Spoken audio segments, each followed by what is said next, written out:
মানুষের জীবনের সবচেয়ে বড় আক্ষেপের জায়গা কোনটি হতে পারে বলে আপনারা মনে করেন? একটু শান্ত হয়ে অন্তরের একেবারে গভীর থেকে একবার চিন্তা করুন।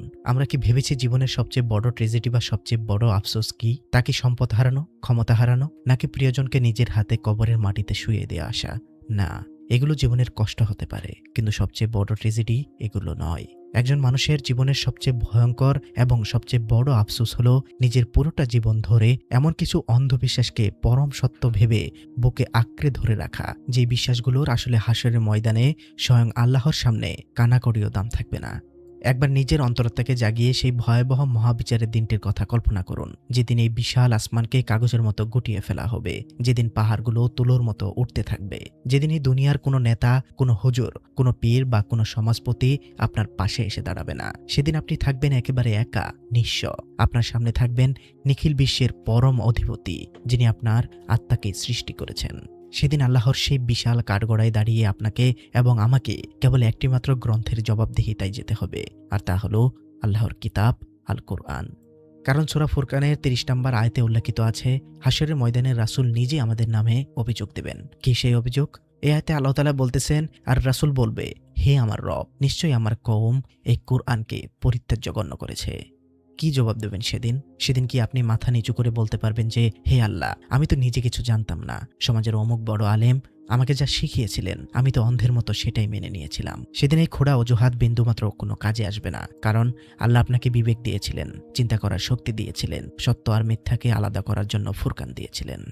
ভাই ও বোনেরা, আমাদের গত দীর্ঘ আলোচনায় আমরা পবিত্র কোরআনের অকাট্য যুক্তি দিয়ে আমাদের সামনে এই পরম সত্যটি একেবারে স্পষ্ট করে তুলে ধরেছিলাম। আমরা দেখিয়েছিলাম যে আল্লাহর দেওয়া একমাত্র জীবন বিধান, আমাদের জবাবদিহিতার একমাত্র মানদণ্ড হলো শুধুই পবিত্র কোরআন। এর বাইরে আর কোনো কিছুকে আল্লাহ দিনের বিধান হিসেবে পাঠাননি। আমরা আপনাদের সামনে কোরআনের পাতা থেকে আল্লাহর সেই ঐতিহাসিক ঘোষণাগুলো তুলে ধরেছিলাম, যেখানে আল্লাহ নিজেই সূরা নাহলের 89 নম্বর আয়াতে স্পষ্ট করে ঘোষণা করেছেন, আর স্মরণ করো, যেদিন আমি প্রত্যেক উম্মতের কাছে তাদের থেকে তাদের বিরুদ্ধে একজন সাক্ষী অতীত করব এবং তোমাকে তাদের উপর সাক্ষীরূপে হাজির করব, আর আমি তোমার উপর কিতাব নাজিল করেছি প্রতিটি বিষয়ের স্পষ্ট বর্ণনা, হিদায়াত, রহমত ও মুসলিমদের জন্য সুসংবাদ স্বরূপ। আমরা প্রমাণ করেছিলাম কিভাবে শত শত বছর ধরে মানুষের তৈরি হাজারো নিয়ম, ফতোয়া আর প্রথাকে আল্লাহর বিধান নাম দিয়ে আমাদের ঘাড়ে চাপিয়ে দেওয়া হয়েছে। আমরা দেখেছিলাম কিভাবে ধর্ম ব্যবসায়ীরা কোরআনের মতো একটা সম্পূর্ণ এবং নিখুঁত কিতাবকে দিনের ব্যাপারে অসম্পূর্ণ প্রমাণ করার জন্য উঠে পড়ে লেগেছিল, যাতে মানুষের উপর তাদের খবরদারি বজায় থাকে। যারা ভিডিওটি দেখেননি তারা দেখে নিতে পারেন, আর আপনারা যারা সেই আলোচনা দেখেছেন, আপনাদের বুকের ভিতর সত্যের সেই প্রদীপ জ্বলে উঠেছে। আপনাদের চোখের সামনের শত বছরের অন্ধত্বের পর্দা একেবারে ছিন্ন ভিন্ন হয়ে গেছে। আপনারা বুঝতে পেরেছেন যে কোরআন কোনো মৃত মানুষের আত্মার মাগফিরাত কামনার জন্য না বুঝে পড়ার বই নয়। কোরআন হলো জীবিত মানুষের জীবন পরিচালনার একমাত্র পূর্ণাঙ্গ সংবিধান। কিন্তু সত্যের এই পথটি মোটেও এতটা সহজ নয়। যখনই কোরআনের এই শাশ্বত সত্যটি সমাজের সামনে উন্মোচিত হলো, যখনই আমরা বললাম কোরআনই একমাত্র জীবন বিধান, কোরআনের বাইরে দিনের কোনো বিধান নেই, ঠিক তখনই সমাজের প্রতিষ্ঠিত ধর্মগুরু ও অনুসারীরা চমকে উঠলেন। যুগে যুগে যারা মানুষের আবেগ নিয়ে ব্যবসা করে আসছে, তাদের পায়ের তলার মাটি কেঁপে উঠল। কারণ কোরআন যদি একমাত্র জীবন বিধান হয়, তাহলে তো সমাজে তাদের কোনো খবরদারি থাকবে না। তাদের নিজেদের বানানো ফতোয়া আর ব্যবসার দোকান তো চিরতরে বন্ধ হয়ে যাবে। তাই তারা সাধারণ মানুষের সামনে এসে এক নতুন, এক ভয়ঙ্কর যুক্তির অস্ত্র নিয়ে আমাদের উপর ঝাঁপিয়ে পড়লেন। তারা বললেন, দাঁড়াও, কোরআনই একমাত্র জীবন বিধান হতে পারে না। তারা সাধারণ মানুষকে বোঝাতে লাগলেন যে নবী সাল্লাল্লাহু আলাইহি ওয়াসাল্লামের উপর কেবল কোরআন নাজিল হয়নি, আল্লাহ নাকি নবী সাল্লাল্লাহু আলাইহি ওয়াসাল্লামের উপর 2 ধরনের ওহী পাঠাতেন। অত্যন্ত মনোযোগ দিয়ে তাদের এই দাবিটি শুনুন। তারা বললেন, একটি হলো ওহিয়ে মাতলু, অর্থাৎ যে ওহী আমরা তিলাওয়াত করি, যেটাকে আমরা কোরআন বলি, আর আরেকটি হলো ওহিয়ে গায়রে মাতলু, অর্থাৎ যা তিলাওয়াত করা হয় না, যা কোরআনের বাইরে নবী সাল্লাল্লাহু আলাইহি ওয়াসাল্লামের উপর নাজিল হওয়া গোপন ওহী। একটু গভীরভাবে তাদের এই দাবিটা খেয়াল করুন। তারা বলছেন কোরআনের বাইরেও নাকি নবী সাল্লাল্লাহু আলাইহি ওয়াসাল্লামের কাছে আল্লাহর ওহী আসতো, আর সেই গোপন ওহীগুলোই নাকি হলো আজ আমাদের সামনে থাকা হাদিস। একটা জিনিস বুঝি না, যে গোপন ওহী তো গোপন থাকবে, সেগুলো যদি গোপন ওহী হয় তাহলে আমাদের কাছে আসলো কিভাবে যদি তা গোপনই হয়? সুতরাং তারা সাধারণ ধর্মপ্রাণ মানুষের মগজে এই বিষ ঢোকাতে লাগলেন যে যেহেতু কোরআন যেমন আল্লাহর ওহী, ঠিক তেমনি কোরআনের বাইরে আসা ওই ওহী বা হাদিসও আল্লাহর ওহী। তাই কোরআন যেমন মানতে হবে, কোরআনের বাইরে থাকা এই হাজার হাজার হাদিসগুলোকেও দিনের বিধান হিসেবে, ওহী হিসেবে সমানভাবে মানতে হবে।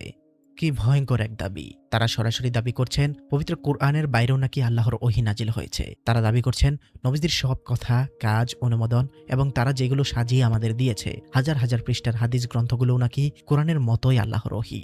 একবার ভেবে দেখুন, এই একটিমাত্র দাবির মাধ্যমে তারা কিভাবে পবিত্র কোরআনের সেই স্বয়ংসম্পূর্ণতার ঘোষণাকে ধুলোয় মিশিয়ে দিলেন।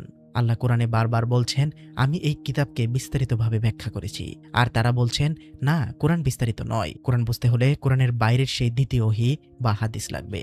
এই কথার প্রেক্ষিতে আমি বারবারই বলি, কোরআন বুঝতে হলে শুধু হাদিস নয়, দুনিয়ার যে কোনো জ্ঞানী কাজে লাগতে পারে। হাদিস কি আমাদের আরবি পড়া বা গ্রামার শিখাবে? সেগুলো তো আমরা হাদিসের বাইরে গিয়ে শিখতেছি, তাই না? কিন্তু তারা যে এটা বলে যে হাদিস ও কোরআনের মতো আল্লাহ প্রদত্ত ওহী, অর্থাৎ দ্বীনের বিধান বা শরীয়ত, এই কথাটি আমায় চরমভাবে ভাবিয়েছে। ভাই ও বোনেরা, আজকের এই সুদীর্ঘ, গভীর এবং যৌক্তিক আলোচনায় আমরা তাদের এই দাবির একেবারে শেকড় থেকে উপড়ে আনব। আমরা কোনো মানুষের অন্ধ আবেগ দিয়ে নয়, কোনো পীর মাশায়েখদের গলার জোর দিয়ে নয়, কোনো দলের স্লোগান দিয়ে নয়, বরং স্বয়ং আল্লাহর নিজস্ব কালাম, সত্য মিথ্যার চূড়ান্ত মানদণ্ড আল কুরআন দিয়ে এই দাবির চুলছেরা বিশ্লেষণ করব।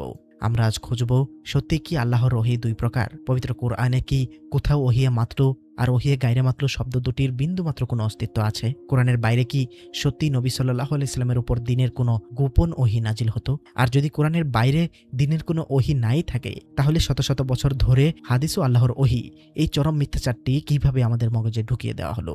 ভাই ও বোনেরা, আজকের এই আলোচনাটি কোনো সাধারণ আলোচনা নয়। এটি হতে যাচ্ছে আপনার জীবনের সবচেয়ে বড় বুদ্ধিবৃত্তিক সার্জারি। কারণ আজকের এই সত্যটি যদি আপনি অন্তরের গভীর থেকে অনুধাবন করতে পারেন, তবে আপনার বিশ্বাসের ভিত এমনভাবে বদলে যাবে যা পৃথিবীর কোনো অপশক্তি আর কোনোদিন হয়তো ভাঙতে পারবে না। আমরা জানি শত শত বছর ধরে মগজে গেঁথে থাকা বিশ্বাস ভাঙতে অনেক কষ্ট হয়, অনেক যন্ত্রণা হয়। আমি নিজে তার বিরাট বড় এক ভুক্তভোগী। মানুষের মন সবসময় পুরনো অভ্যাসে আটকে থাকতে চায়, নিজের বাপদাদার বিশ্বাসকে ভুল মানতে বুক ফেটে যায়। কিন্তু সত্য তো সত্যই। সত্য কখনো মানুষের আবেগের তোয়াক্কা করে না। সত্য কখনো সংখ্যাগরিষ্ঠ মানুষের মতামতের উপর নির্ভর করে না। তাই আমি আপনাদের কাছে অত্যন্ত বিনীতভাবে অনুরোধ করছি, আজকের এই দীর্ঘ আলোচনাটি শোনার সময় চারপাশের সমস্ত কোলাহল থেকে নিজেকে সরিয়ে নিন। আপনার মগজে থাকা সমস্ত পূর্ব নির্ধারিত বিশ্বাস, সমস্ত আবেগ, সমাজ কি বলবে সেই ভয় আর অন্ধত্বকে এই মুহূর্তের জন্য একপাশে সরিয়ে রাখুন। একেবারে শূন্য একটি হৃদয় নিয়ে পরম সত্যকে জানার জন্য, আল্লাহর আসল বিধানকে চেনার জন্য প্রস্তুত হন। আসুন, ফুরকানের কষ্টিপাথরে আজ আমরা যাচাই করি, হাদিস কি সত্যি আল্লাহর ওহী? কোরআনের বাইরে কি আদৌ আল্লাহর কোনো ওহী আছে? চলুন পরম সত্যের এক ভয়ঙ্কর সুন্দর মহাসাগরে আমরা ডুব দেই। বরাবরের মতো এবারও বলে রাখি, আমি যা বলি তা আল্লাহ বা রাসূলের কথা নয়। আমি আল্লাহ ও রাসূলের দেওয়া কোরআন পড়ে যা বুঝি তাই বলি। আমার কথা একান্তই আমার কথা। আমার কথা দিয়ে ইসলাম চলবে না। তাই আমার কথাগুলোকে আমার মতামত হিসেবে দেখেই যাচাই বাছাই করুন।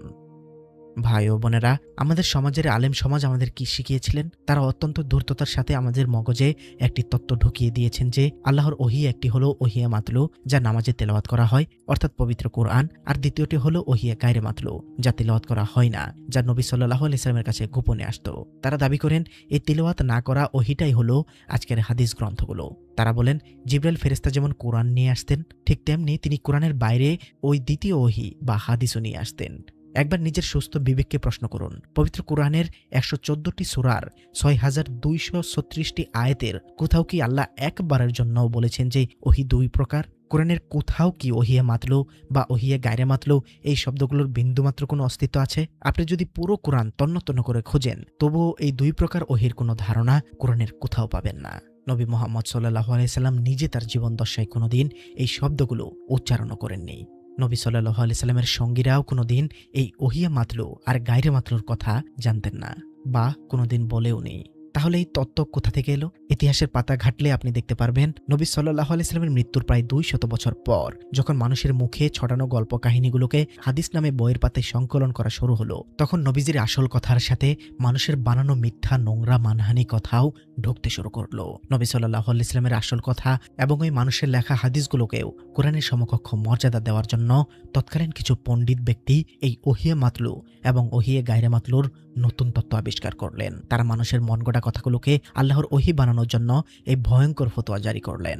আসুন, মানুষের বানানো ওইসব ফতোয়া ছুড়ে ফেলে আমরা সরাসরি ফুরকান বা পবিত্র কোরআনের কাছে যাই, দেখি কোরআন কি বলে, আল্লাহ নিজে তার নবীকে কি ঘোষণা দিতে বলেছেন তা আমরা কোরআন থেকেই শুনব। পবিত্র কুরআনের সূরা আল আনামের ১৯ নম্বর আয়াতটি অত্যন্ত মনোযোগ দিয়ে শুনুন। এই আয়াতে আল্লাহ তার রাসূলকে দিয়ে এক ঐতিহাসিক ঘোষণা দেওয়াচ্ছেন। আল্লাহ বলছেন, বলো সাক্ষী হিসেবে সবচেয়ে বড় বস্তু কি? বলো আল্লাহ সাক্ষী আমার ও তোমাদের মধ্যে, আর এই কোরআন আমার কাছে ওহী করে পাঠানো হয়েছে যেন তোমাদেরকে ও যার কাছে এটা পৌঁছাবে তাদেরকে এর মাধ্যমে আমি সতর্ক করি। তোমরা কি সাক্ষ্য দাও যে আল্লাহর সাথে রয়েছে অন্যান্য উপাস্য? বলো আমি সাক্ষ্য দেই না। বলো তিনি কেবল এক ইলাহ, আর তোমরা যা শরিক করো আমি নিশ্চয়ই তা থেকে মুক্ত। স্তব্ধ হয়ে যান, একটু থমকে দাঁড়ান। আল্লাহ রাসূলকে দিয়ে একেবারে নির্দিষ্ট করে ঘোষণা দেওয়াচ্ছেন, এই কোরআন আমার নিকট ওহী করা হয়েছে। আল্লাহ কি এখানে বলছেন যে কোরআন এবং কোরআনের বাইরের গোপন ওহী আমার নিকট পাঠানো হয়েছে? আল্লাহ কি বলছেন যে কোরআন আর হাদিস আমার নিকট ওহী করা হয়েছে? না, আল্লাহ একেবারে সুনির্দিষ্ট করে কেবল একটি কিতাবের কথাই বলেছেন, আর তা হলো এই কোরআন। দিনের সতর্কবাণী হিসেবে, জীবন বিধান হিসেবে একমাত্র কোরআনকেই ওহী হিসেবে নাজিল করা হয়েছে।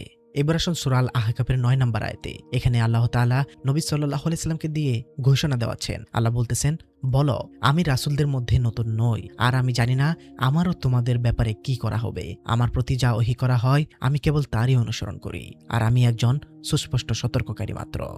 রাসূল সাল্লাল্লাহু আলাইহি সাল্লাম নিজে বলছেন, আমি কেবল তারই অনুসরণ করি যা আমার কাছে ওহী করা হয়। আর সেই ওহীটি কি, সেটি একটু আগেই আমরা সূরা আল আনামের ১৯ নম্বর আয়াতে কিন্তু দেখে আসলাম। সেই ওহীটি হলো আল কোরআন। নবী সাল্লাল্লাহু আলাইহি সাল্লামের নিজের কোনো ক্ষমতা ছিল না কোরআনের বাইরে গিয়ে দিনের কোনো নতুন বিধান তৈরি করার।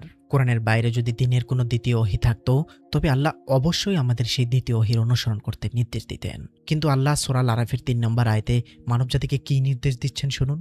এখানে বলা হচ্ছে, তোমাদের প্রতি তোমাদের রবের পক্ষ থেকে যা নাজিল করা হয়েছে তার অনুসরণ করো, এবং তাকে ছাড়া অন্য অভিভাবকের অনুসরণ করো না। তোমরা সামান্য উপদেশ গ্রহণ করো। আল্লাহ বলছেন, যা নাজিল করা হয়েছে তার অনুসরণ করতে। আমাদের রবের পক্ষ থেকে আমাদের প্রতি কি নাজিল করা হয়েছে? সূরা আল আনামের ১৯ নম্বর আয়াত অনুযায়ী কেবল একটি মাত্র কিতাব, আল কোরআন। এর বাইরে আসমান থেকে আর কোনো দ্বিতীয় কিতাব বা দ্বিতীয় কোনো বিধান নাজিল হয়নি। ভাই ও বোনেরা, তথাকথিত আলেম সমাজ প্রায়ই একটা ধোঁকা দেয়। তারা বলে কোরআনে তো শুধু মূল কথাগুলো বলা আছে, বিস্তারিত তো বলা নেই। কোরআন বুঝতে হলে নাকি কোরআনের বাইরের ওই দ্বিতীয় ওহী বা হাদিস লাগবে। তাদের এই কথাটি পবিত্র কোরআনের সরাসরি অবমাননা। কারণ আল্লাহ স্বয়ং সূরা আল আনামের ১১৪ নম্বর আয়াতে এই ধরনের দিন ব্যবসায়ীদের মুখে একেবারে চপেটাঘাত করে বলেছেন, এখানে নবীজিকে দিয়ে আল্লাহ তাআলা বলাচ্ছেন, আমি কি আল্লাহ ছাড়া অন্য কাউকে বিচারক হিসেবে তালাশ করব? অথচ তিনিই তোমাদের নিকট বিস্তারিত কিতাব নাজিল করেছেন। তারপর আল্লাহ বলতেছেন, আর যাদেরকে আমি কিতাব দিয়েছিলাম তারা জানতো যে তা তোমার রবের পক্ষ থেকে যথাযথভাবে নাজিলকৃত। সুতরাং তুমি কখনো সন্দেহকারীদের অন্তর্ভুক্ত হয়ো না। খেয়াল করুন, আল্লাহ নিজে বলছেন তার নাজিল করা কিতাবটি হলো বিস্তারিত। যে আল্লাহ একটি ক্ষুদ্র মশার উদাহরণ দিতে ভুলেনি, যে আল্লাহ মানুষের জন্ম থেকে মৃত্যু পর্যন্ত সম্পদ বন্টন একেবারে গাণিতিক হিসাবে পরিষ্কার করে দিয়েছেন, সেই আল্লাহ কি দিনের মূল বিধানগুলো বলতে ভুলে গেছেন যে সেটা বোঝানোর জন্য কোরআনের বাইরে আরেকটা গোপন ওহীর দরকার হবে? আল্লাহ তো ততটুকুই দিয়েছেন যতটুকু আমাদের দিনের অংশ, অর্থাৎ বিধানের অংশ। আল্লাহ বলছেন কোরআন বিস্তারিত, আর আলেমরা বলছেন কোরআন অসম্পূর্ণ। এটা বুঝতে হাদিস লাগে। এর চেয়ে বড় মিথ্যার কি হতে পারে? আপনি বলতেছেন কোরআন বুঝতে হাদিস লাগে, কিন্তু বলতেছেন কোরআনের বাইরে ওহী আছে এবং হাদিসকে বিধান বানাচ্ছেন। আপনি মুখে বলতেছেন কোরআন বুঝতে হাদিস লাগে, কিন্তু আপনি আবার একই মুখে বলতেছেন শুধু বুঝতে না, হাদিস হলো আল্লাহর ওহী। এবার আসুন যুক্তির সবচেয়ে বড় কষ্টি পাথরে আমরা এই বিষয়টাকে যাচাই করি। আমরা জানি কোরআনের একটি বার্তাও পরিবর্তন হওয়ার কোনো সুযোগ নেই, কারণ আল্লাহ নিজে এই কিতাব সংরক্ষণের দায়িত্ব নিয়েছেন। সূরা আল হিজরের ৯ নম্বর আয়াতে আল্লাহ ঐতিহাসিক গ্যারান্টি দিয়ে বলেছেন, নিশ্চয়ই আমরা এই জিকির অবতীর্ণ করেছি এবং আমরাই এর হেফাজতকারী। এখন প্রশ্ন হলো, আলেমদের দাবি অনুযায়ী কোরআনের বাইরে আসা ওই দ্বিতীয় ওহী বা হাদিসগুলো যদি সত্যিই দিনের বিধান হতো, আল্লাহর ওহী হতো, তাহলে আল্লাহ সেই ওহীগুলো সংরক্ষণের দায়িত্ব কেন নিলেন না? কেন নবী সাল্লাল্লাহু আলাইহি সাল্লাম নিজে তার জীবনদশায় কোরআনের মতো করে হাদিসগুলো মুখস্থ করিয়ে রেখে গেলেন না? ইতিহাস সাক্ষী, নবী মুহাম্মদ সাল্লাল্লাহু আলাইহি সাল্লামের মৃত্যুর পর প্রায় ২৫০ বছর পর্যন্ত হাদিস লেখার উপর অলিখিত নিষেধাজ্ঞা ছিল। নবী সাল্লাল্লাহু আলাইহি সাল্লামের সবচেয়ে কাছের সঙ্গীরা হাদিস লিখতে নিষেধ করতেন। তারা বলতেন, আল্লাহর কিতাবের সাথে অন্য কিছু মিশিয়ে ফেলো না। একটু বুদ্ধি খাটিয়ে চিন্তা করুন, নবী সাল্লাল্লাহু আলাইহি সাল্লামের ইন্তেকালের ২০০ বছর পর মানুষের মুখে মুখে শোনা কথা, কার স্মরণশক্তি কেমন, তার উপর ভিত্তি করে যে বইগুলো লেখা হলো তা কিভাবে আল্লাহর ওহী হতে পারে? আল্লাহ কি তার দিনের অর্ধেক অংশ কোরআনে সুরক্ষিত করবেন আর বাকি অর্ধেক অংশ ২০০ বছর ধরে মানুষের মুখে মুখে অরক্ষিত অবস্থায় ফেলে রাখবেন? আল্লাহ কি এতটা অবিবেচক? কখনো নয়। আল্লাহ নিখুঁত। তিনি আমাদের জন্য যে বিধান পাঠিয়েছেন তা সম্পূর্ণ সুরক্ষিত করে পাঠিয়েছেন, আর তা হলো একমাত্র পবিত্র আল কোরআন। ভাই ও বোনেরা, নবী মোহাম্মদ সাল্লাল্লাহু আলাইহি সাল্লামের কথা বলছি না, বরং রাসূল মুহাম্মদ সাল্লাল্লাহু আলাইহি সাল্লামের দায়িত্ব কি ছিল। আল্লাহ কোরআনে বারবার স্মরণ করিয়ে দিয়েছেন রাসূলের মূল দায়িত্ব সম্পর্কে। সূরা আল মাইদার ৯৯ নম্বর আয়াতে আল্লাহ তাআলা বলতেছেন, প্রচার ব্যতীত রাসূলের কোনো দায়িত্ব নেই, আর তোমরা যা প্রকাশ করো এবং যা গোপন করো আল্লাহ তা ভালো জানেন। এছাড়াও সূরা আশ-শুরার ৪৮ নম্বর আয়াতে আল্লাহ তাআলা বলতেছেন, আর যদি তারা বিমুখ হয় তবে আমি তো তোমাকে তাদের রক্ষক হিসেবে পাঠাইনি, বাণী পৌঁছে দেওয়াই তোমার দায়িত্ব। আর আমি যখন মানুষকে আমার রহমত আচ্ছাদন করাই তখন সে খুশি হয়, আর যখন তাদের কৃতকর্মের জন্য তাদের উপর কোনো বিপদ আসে তখন মানুষ বড়ই অকৃতজ্ঞ হয়। এমনকি সূরা গশিয়ার ২১ নম্বর আয়াতে আল্লাহ তাআলা বলতেছেন, ফাযাক্কির ইন্নামা আনতা মুযাক্কির, অতএব তুমি উপদেশ দাও, তুমি তো একজন উপদেশদাতা মাত্র। তারপরের আয়াতে আল্লাহ তাআলা বলতেছেন, তুমি তাদের উপর শক্তি প্রয়োগকারী নও। রাসূলের দায়িত্ব ছিল কেবল এবং কেবলই আল্লাহর বাণী অর্থাৎ আল কোরআন মানুষের কাছে হুবহু পৌঁছে দেওয়া। আর অন্যদিকে নবী মুহাম্মদ সাল্লাল্লাহু আলাইহি সাল্লামের কোনো অধিকার ছিল না দ্বীনের নামে নতুন কোনো বিধান চালু করার, হালালকে হারাম বা হারামকে হালাল করার। কারণ সূরা ইউসুফের ১৫ নম্বর আয়াতে আল্লাহ তাআলা বলতেছেন, আর যখন তাদের সামনে আমার আয়াতসমূহ সুস্পষ্ট রূপে পাঠ করা হয় তখন যারা আমার সাক্ষাতের আশা রাখে না তারা বলে, এটি ছাড়া অন্য কোরআন নিয়ে এসো অথবা একে বদলাও। বলো, আমার নিজের পক্ষ থেকে এতে কোনো পরিবর্তন করার অধিকার আমার নেই, আমি তো শুধু আমার প্রতি অবতীর্ণ ওহীর অনুসরণ করি। নিশ্চয়ই আমি যদি রবের অবাধ্য হই তবে ভয় করি কঠিন দিনের আযাবের। এছাড়াও সূরা নাহলের ১১৬ নম্বর আয়াতে আল্লাহ তাআলা বলতেছেন, আর তোমাদের জিহ্বা দ্বারা বানানো মিথ্যার উপর নির্ভর করে বলো না যে এটা হালাল এবং ওটা হারাম, আল্লাহর উপর মিথ্যা রটানোর জন্য। নিশ্চয়ই যারা আল্লাহর উপর মিথ্যা রটায় তারা সফল হবে না। এছাড়াও সূরা তাহরিমের ১ নম্বর আয়াতে আল্লাহ তাআলা বলতেছেন, হে নবী, আল্লাহ তোমার জন্য যা হালাল করেছেন তোমার স্ত্রীদের সন্তুষ্টি কামনায় তুমি কেন তা হারাম করছো, আর আল্লাহ অতীব ক্ষমাশীল পরম দয়ালু। অর্থাৎ নবীজির নিজের জন্যও কোনো হালাল বস্তুকে হারাম করার এখতিয়ার তার ছিল না। যখন অবিশ্বাসীরা নবী সাল্লাল্লাহু আলাইহি সাল্লামকে এসে বলল, তুমি এই কোরআনের বদলে অন্য কোনো কোরআন নিয়ে এসো অথবা এতে কোনো পরিবর্তন করো, তখন আল্লাহ নবী সাল্লাল্লাহু আলাইহি সাল্লামকে কি বলতে নির্দেশ দিলেন? আল্লাহ বললেন, আপনি বলে দিন নিজের পক্ষ থেকে এতে পরিবর্তন করার কোনো অধিকার আমার নেই। আমার কাছে যা ওহী করা হয় আমি তো কেবল তারই অনুসরণ করি। আমি যদি আমার রবের অবাধ্য হই তবে আমি এক ভয়ঙ্কর দিনের শাস্তির ভয় করি। নবী বা রাসূল সাল্লাল্লাহু আলাইহি সাল্লাম নিজে বলছেন, কোরআনের একটি শব্দ পরিবর্তন করার বা নিজের পক্ষ থেকে কিছু বলার ক্ষমতা তার নেই। আর আজকের তথাকথিত আলেমরা দাবি করছেন যে নবী সাল্লাল্লাহু আলাইহি সাল্লাম নাকি নিজের কথায় কোরআনের বাইরের অনেক বিধান দিয়েছেন, যেগুলোকে তারা ওহী গায়রে মাত্র নাম দিয়েছেন। ভাই ও বোনেরা, এই সুদীর্ঘ আলোচনার পর কোরআনের শত শত আয়াতের আলোকে এই বিষয়টি দিবালোকের মতো স্পষ্ট হয়ে যায় যে দিন বা দিনের বিধান হিসেবে নবী মুহাম্মদ সাল্লাল্লাহু আলাইহি সাল্লামের উপর নাজিলকৃত একমাত্র ওহী ছিল আল কুরআন। এর বাইরে দিনের কোনো গোপন ওহী নেই, কোনো লুক্কায়িত বিধান নেই। ওহী মাতলু এবং ওহী গায়রে মাতলু এই শব্দগুলো মানুষের তৈরি করা এবং ভয়ঙ্কর বুদ্ধিভিত্তিক প্রতারণা ছাড়া আর কিছুই নয়। আল্লাহ আমাদের জন্য যে সিলেবাস দিয়েছেন, হাশরের ময়দানে আমাদের যে সিলেবাস থেকে প্রশ্ন করা হবে তা শতভাগ সম্পূর্ণ এবং তা আমাদের হাতে থাকা এই পবিত্র কোরআন। কিন্তু ভাই ও বোনেরা, এখানেই তো শেষ নয়। যখন আমরা কোরআনের এই অখাট্য আয়াতগুলো দিয়ে প্রমাণ দিই যে কোরআনই একমাত্র ওহী, তখন এই হাদিসপন্থী তথাকথিত আলেমরা একেবারে মরিয়া হয়ে ওঠেন। তারা কোরআনের ভেতর থেকেই কিছু আয়াতের ভুল অনুবাদ আর অপব্যাখ্যা করে সাধারণ মানুষকে ধোঁকা দেওয়ার চেষ্টা করেন। তারা কোরআনের কিছু আয়াত দেখিয়ে বলেন, এই যে দেখো, কোরআনে এমন কিছু ঘটনার কথা বলা আছে যা নবী সাল্লাল্লাহু আলাইহি সাল্লামকে আগে থেকে জানিয়ে দেওয়া হয়েছিল, কিন্তু সেই জানানোর কথাটা তো কোরআনে উল্লেখ নেই। তার মানে নিশ্চয়ই কোরআনের বাইরে অন্য কোনো ওহী দিয়ে আল্লাহ নবী সাল্লাল্লাহু আলাইহি সাল্লামকে সেই কথাগুলো জানিয়ে দিয়েছিলেন। চলুন বিষয়টা বিস্তারিতভাবে দেখি। আপনারা খুব মনোযোগ দিয়ে তাদের এই দাবিগুলো শুনবেন, কারণ তাদের এই যুক্তিগুলো এতই ধারালো যে এবং এতই আকর্ষণীয় করে মানুষের সামনে উপস্থাপন করা হয় যে কোরআন নিয়ে যার গভীর পড়াশোনা নেই সে খুব সহজেই তাদের এই যুক্তির ফাঁদে আটকা পড়ে যায় এবং বিশ্বাস করে নেয় যে হ্যাঁ, কোরআনের বাইরেও নিশ্চয়ই আল্লাহর বিধানকৃত ওহী নাজিল হতো। যখন তারা দেখলো যে পবিত্র কোরআনের কোথাও ওহী মাতলু বা ওহী গায়রে মাতলু নামের কোনো শব্দের অস্তিত্বই নেই, তখন তারা তাদের কৌশল পরিবর্তন করলো।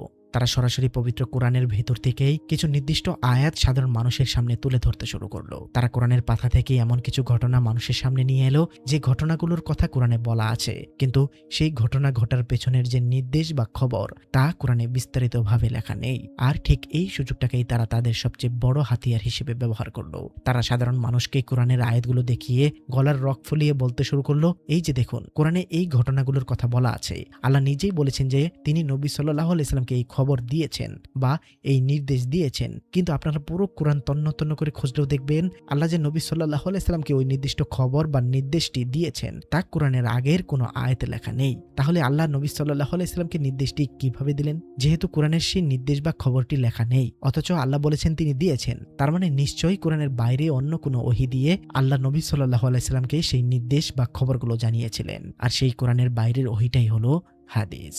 সুতরাং প্রমাণ হয়ে গেল যে কোরআনই একমাত্র ওহী নয়, কোরআনের বাইরেও ওহী নাজিল হতো এবং হাদিসও আল্লাহর ওহী। ভাই ও বোনেরা, একবার ভাবুন, একজন সাধারণ মানুষ যখন মিম্বরে বসা একজন বড় আলেমের মুখে এই কথাগুলো শোনে, তখন তাদের মনের অবস্থা কি হয়? সে তো বিভ্রান্ত হবেই। আসুন আমরা এবার একে একে দেখি তারা পবিত্র কোরআনে ঠিক কোন আয়াতগুলো ব্যবহার করে এই ভয়ঙ্কর দাবিটি মানুষের মগজে গেঁথে দেয়। আলেমদের সবচেয়ে বড় এবং সবচেয়ে প্রিয় হাতের এটি হলো পবিত্র কোরআনের সূরা তাহরিমের ৩ নম্বর আয়াত। আপনারা যে কোনো হাদিসপন্থী শাইখের বক্তব্য শুনলে দেখবেন তারা কোরআনের বাইরে ওহী প্রমাণের জন্য এই আয়াতটি সবার আগে সবার সামনে ছুড়ে মারেন। সূরা তাহরিমের ৩ নম্বর আয়াতে আল্লাহ তাআলা বলতেছেন, আর যখন নবী তার এক স্ত্রীকে গোপনে একটি কথা বলেছিলেন, অতঃপর যখন সে স্ত্রী অন্যকে তা জানিয়ে দিল এবং আল্লাহ তার নবীর কাছে এটি প্রকাশ করে দিলেন, তখন নবী কিছুটা তার স্ত্রীকে অবহিত করল এবং কিছুটা এড়িয়ে গেল। যখন সে তাকে বিষয়টি জানালো, তখন সে বলল, আপনাকে এই সংবাদ কে দিল? সে বলল, মহাজ্ঞানী ও সর্বজ্ঞ আল্লাহ আমাকে জানিয়েছেন। এই আয়াতটি পড়ার পর তারা আমাদেরকে একটি ধূর্ত প্রশ্ন করেন। তারা বলেন, তোমরা যারা বলো কোরআনই একমাত্র ওহী, তারা একটু চোখ খুলে দেখো, নবী সাল্লাল্লাহু আলাইহি সাল্লামের স্ত্রী যে নবী সাল্লাল্লাহু আলাইহি সাল্লামের গোপন কথাটি ফাঁস করে দিয়েছিলেন, আল্লাহ যে সেই গোপন কথা ফাঁস করার খবরটি নবী সাল্লাল্লাহু আলাইহি সাল্লামকে জানিয়ে দিলেন, সেই জানানোর কথাটি কিন্তু পবিত্র কোরআনের আগের কোনো আয়াতে লেখা নেই। আল্লাহ নবীকে কিভাবে জানালেন যে তার স্ত্রী তার গোপন কথা ফাঁস করেছে? আলেমরা তখন যুক্তি দেন, যেহেতু কোরআনের কোথাও লেখা নেই যে হে নবী আপনার স্ত্রী গোপন কথা ফাঁস করেছে, অথচ সূরা তাহরিমের এই আয়াতে নবী সাল্লাল্লাহু আলাইহি সাল্লাম নিজেই স্বীকার করছেন যে আল্লাহ তাকে এই খবর জানিয়েছেন। তার মানে নিশ্চয়ই আল্লাহ কোরআনের বাইরে অন্য কোনো গোপন ওহী দিয়ে নবী সাল্লাল্লাহু আলাইহি সাল্লামকে এই খবরটি জানিয়ে দিয়েছিলেন। আর সেই কোরআনের বাইরের সেই ওহীটাই হলো ওহী গায়রে মাতলু বা হাদিস। সুতরাং প্রমাণ হয়ে গেল কোরআনের বাইরেও আল্লাহর ওহী আসতো। কি ভয়ঙ্কর তাদের এই যুক্তির গাঁথনি! এরপর তারা তাদের তুন থেকে দ্বিতীয় আরেকটি বড় তীর বের করেন। তারা পবিত্র কোরআনের সূরা আল বাকারা ১৪৩ নম্বর আয়াতটি মানুষের সামনে তুলে ধরেন। তারা বলেন, তোমরা যারা কেবল কোরআন মানতে চাও, তারা সূরা বাকারার এই ১৪৩ নম্বর আয়াতটি পড়ে দেখো, যেখানে আল্লাহ তাআলা বলতেছেন, আর এইভাবেই আমি তোমাদেরকে মধ্যমপন্থী উম্মত বানিয়েছি, যাতে তোমরা মানুষের উপর সাক্ষী হও এবং রাসূল সাক্ষী হন তোমাদের উপর। আর যে কেবলার উপর তুমি ছিলে তাকে কেবল এজন্যই নির্ধারণ করেছিলাম যাতে আমি জেনে নেই যে কে রাসূলকে অনুসরণ করে এবং কে তার পেছনে ফিরে যায়, যদিও তা অতি কঠিন অন্যদের কাছে, তাদের ছাড়া যাদের আল্লাহ হিদায়াত করেছেন। এবং আল্লাহ এমন নন যে তিনি তোমাদের ঈমানকে বিনষ্ট করবেন। নিশ্চয়ই আল্লাহ মানুষের প্রতি অত্যন্ত স্নেহশীল, পরম দয়ালু। এই আয়াতটি পড়ে তারা বলেন, দেখো আল্লাহ নিজের মুখে বলছেন যে তিনি আগের কিবলা নির্ধারণ করেছিলেন। নবী মুহাম্মদ সাল্লাল্লাহু আলাইহি সাল্লাম আগে যে বাইতুল মুকাদ্দাসের দিকে ফিরে নামাজ পড়তেন সেটা আল্লাহই নির্ধারণ করে দিয়েছিলেন। কিন্তু তোমরা যারা বলো কোরআনই একমাত্র ওহী, তারা পুরো কোরআন তন্ন তন্ন করে খুঁজে দেখাও তো, কোরআনের কোথায় লেখা আছে যে আল্লাহ আগের কিবলা নির্ধারণের নির্দেশ দিয়েছেন? কোরআনে কোথাও কি আল্লাহ নবী সাল্লাল্লাহু আলাইহি সাল্লামকে বলেছেন যে হে নবী তুমি বাইতুল মুকাদ্দাসের দিকে ফিরে নামাজ পড়ো? অর্থাৎ এই যে আগের কিবলা নির্ধারণ করেছিলেন আল্লাহ, সেটার নির্দেশটা কিন্তু কোরআনে নেই। যেহেতু কোরআনের কোথাও আগের কিবলা বা বাইতুল মুকাদ্দাসের দিকে ফিরে নামাজ পড়ার নির্দেশ নেই, অথচ আল্লাহ বলছেন আমি তার নির্ধারণ করেছিলাম, তার মানে নিশ্চয়ই কোরআনের বাইরে আল্লাহ ওহী দিয়ে নবী সাল্লাল্লাহু আলাইহি সাল্লামকে আগের কিবলা নির্ধারণের নির্দেশ দিয়েছিলেন। আল্লাহ কোরআনের বাইরে নবীজিকে ওহী করে জানিয়েছিলেন যে কোন দিকে তোমার কিবলা, আর সেই কোরআনের বাইরের ওহীটাই হলো হাদিস। সুতরাং কোরআনের বাইরে যে ওহী নাজিল হতো তা এই আয়াত দিয়ে দিবালোকের মতো স্পষ্ট হয়ে গেল। ভাই ও বোনেরা, এরপর তারা নিয়ে আসেন সূরা আল ফাতের ২৭ নম্বর আয়াত। এই আয়াত দিয়ে তারা এমন যুক্তি দাঁড় করান যা শুনলে যেই কারো মন সন্দেহ তৈরি হতে বাধ্য। এই আয়াতে আল্লাহ তাআলা বলতেছেন, অবশ্যই আল্লাহ তার রাসূলকে স্বপ্নটি যথাযথভাবে সত্যে পরিণত করে দিয়েছেন। তোমরা ইনশাআল্লাহ নিরাপদে তোমাদের মাথা মুন্ডন করে এবং চুল ছেটে নির্ভয়ে আল মসজিদুল হারামে অবশ্যই প্রবেশ করবে। অতঃপর আল্লাহ জেনেছেন যা তোমরা জানতে না। সুতরাং এছাড়াও তিনি দিলেন এক নিকটবর্তী বিজয়। এই আয়াতটি দেখিয়ে তারা সাধারণ মানুষকে বলেন, তোমরা তো জানো যে নবীদের স্বপ্ন সাধারণ মানুষের স্বপ্নের মতো নয়। নবীদের স্বপ্ন আল্লাহর ওহী। ইব্রাহিম আলাইহিস সালাম স্বপ্ন দেখেছিলেন তার ছেলেকে কুরবানি করার, আর সেটা ওহী ছিল। ঠিক তেমনি নবী মুহাম্মদ সাল্লাল্লাহু আলাইহি সাল্লাম একটি স্বপ্ন দেখেছিলেন যে তিনি এবং তার সঙ্গীরা মক্কায় প্রবেশ করছেন। এরপরে তারা তাদের সেই চিরচেনা প্রশ্নটি ছুড়ে দেন। তারা বলেন, কিন্তু নবী সাল্লাল্লাহু আলাইহি সাল্লাম যে স্বপ্নটি দেখেছিলেন সেই স্বপ্নের কথা তো কোরআনের আগের কোনো আয়াতে উল্লেখ নেই। কোরআনের কোথাও তো আল্লাহ নবী সাল্লাল্লাহু আলাইহি সাল্লামকে স্বপ্ন দেখানোর বিস্তারিত বর্ণনা দেননি। যেহেতু কোরআনের স্বপ্ন বিস্তারিত বর্ণনা নেই, অথচ আল্লাহ বলছেন তিনি স্বপ্ন দেখিয়েছেন, তার মানে নবী সাল্লাল্লাহু আলাইহি ওয়াসাল্লাম কোরআনের বাইরে আল্লাহর কাছ থেকে ওহী পেতেন। কোরআনের বাইরে আল্লাহ তাকে স্বপ্ন নামক ওহী পাঠাতেন, আর সেই কোরআনের বাইরের ওহীটাই হলো হাদিস। সুতরাং কোরআনই একমাত্র ওহী নয়। এরপরেও তাদের আরও কার্ড আছে। সূরা আল আহজাবের ৩৭ নম্বর আয়াতটি নিয়ে আসেন। এই আয়াতটিকে তারা তাদের যুক্তির সবচেয়ে বড় পাহাড় মনে করেন। তারা বলেন, সূরা আল আহজাবের ৩৭ নম্বর আয়াতে জায়েদ এবং তার স্ত্রীর তালাকের ঘটনাটার বর্ণনা করা আছে, যেখানে আল্লাহ তাআলা বলেছেন, আর স্মরণ করো আল্লাহ যার উপর নিয়ামত দিয়েছিলেন এবং তুমিও যার প্রতি অনুগ্রহ করেছিলে। তুমি যখন তাকে বলেছিলে তোমার স্ত্রীকে নিজের কাছে রেখে দাও এবং আল্লাহকে ভয় করো, আর তুমি অন্তরে যা গোপন রাখছ আল্লাহ তা প্রকাশকারী, এবং তুমি মানুষকে ভয় করছ, অথচ আল্লাহই অধিকতর হকদার যে তুমি তাকে ভয় করবে। অতঃপর জায়েদ যখন তার স্ত্রীর সাথে বিবাহ সম্পর্ক ছিন্ন করল, তখন আমি তাকে তোমার সাথে বিবাহ বন্ধনে আবদ্ধ করলাম, যাতে পালক পুত্রদের স্ত্রীদের ব্যাপারে মুমিনদের কোনো অসুবিধা না থাকে যখন তারা নিজেদের স্ত্রীদের সাথে বিবাহ সম্পর্ক ছিন্ন করে, আর আল্লাহর নির্দেশ কার্যকর হয়ে থাকে। এই আয়াতটি দেখিয়ে তারা চরম আত্মবিশ্বাসের সাথে বলেন, দেখো আল্লাহ স্বয়ং নবী সাল্লাল্লাহু আলাইহি ওয়াসাল্লামের সাথে জায়েদের তালাকপ্রাপ্ত স্ত্রীর বিয়ে দিয়ে দিলেন, কিন্তু এই বিয়ের নির্দেশটা তো কোরআনে আগে কোথাও দেওয়া হয়নি। কোরআনের কোথাও কি আল্লাহ নবী সাল্লাল্লাহু আলাইহি ওয়াসাল্লামকে নির্দেশ দিয়েছেন যে হে নবী তুমি জায়েদের স্ত্রীকে বিয়ে করো? না, কোরআনে কোথাও এমন নির্দেশ নেই। তারা বলেন যেহেতু আল্লাহ বিয়ে পড়িয়ে দিয়েছেন বা বিয়ের অনুমতি দিয়েছেন বা বিয়ে করিয়ে দিয়েছেন, আর সেই অনুমতি বা নির্দেশ যেহেতু কোরআনের আগের কোনো আয়াতে নেই, তার মানে আল্লাহ নিশ্চয়ই কোরআনের বাইরে কোনো ওহী দিয়ে এই বিয়ের নির্দেশ বা অনুমতি নবী সাল্লাল্লাহু আলাইহি ওয়াসাল্লামকে দিয়েছিলেন। কোরআনের বাইরে ওহী নাজিল করে আল্লাহ এই কাজগুলো সম্পন্ন করতেন, আর সেটাই প্রমাণ করে যে কোরআনের বাইরে ওহী আছে, আর ওই কোরআনের বাইরের ওহীগুলোই আজ আমাদের সামনে হাদিস হিসেবে আছে। সর্বশেষ তারা যে আয়াতটি নিয়ে সবচেয়ে বেশি আলোচনা করেন এবং সাধারণ মানুষকে বিভ্রান্ত করেন তা হলো সূরা আল হাশরের ৫ নম্বর আয়াত। এই আয়াতে আল্লাহ বলেন, সর্বশেষ তারা যে আয়াতটি নিয়ে সবচেয়ে বেশি আলোচনা করেন, সাধারণ মানুষকে বিভ্রান্ত করেন, তা হলো সূরা আল হাশরের ৫ নম্বর আয়াত। এই আয়াতে আল্লাহ তাআলা বলতেছেন, তোমরা যেসব নতুন খেজুর গাছ কেটে ফেলেছো অথবা সেগুলোকে তাদের মূলের উপর দাঁড়িয়ে থাকতে দিয়েছো, তা তো ছিল আল্লাহর অনুমতিক্রমে এবং যাতে তিনি ফাসিকদের লাঞ্ছিত করতে পারেন।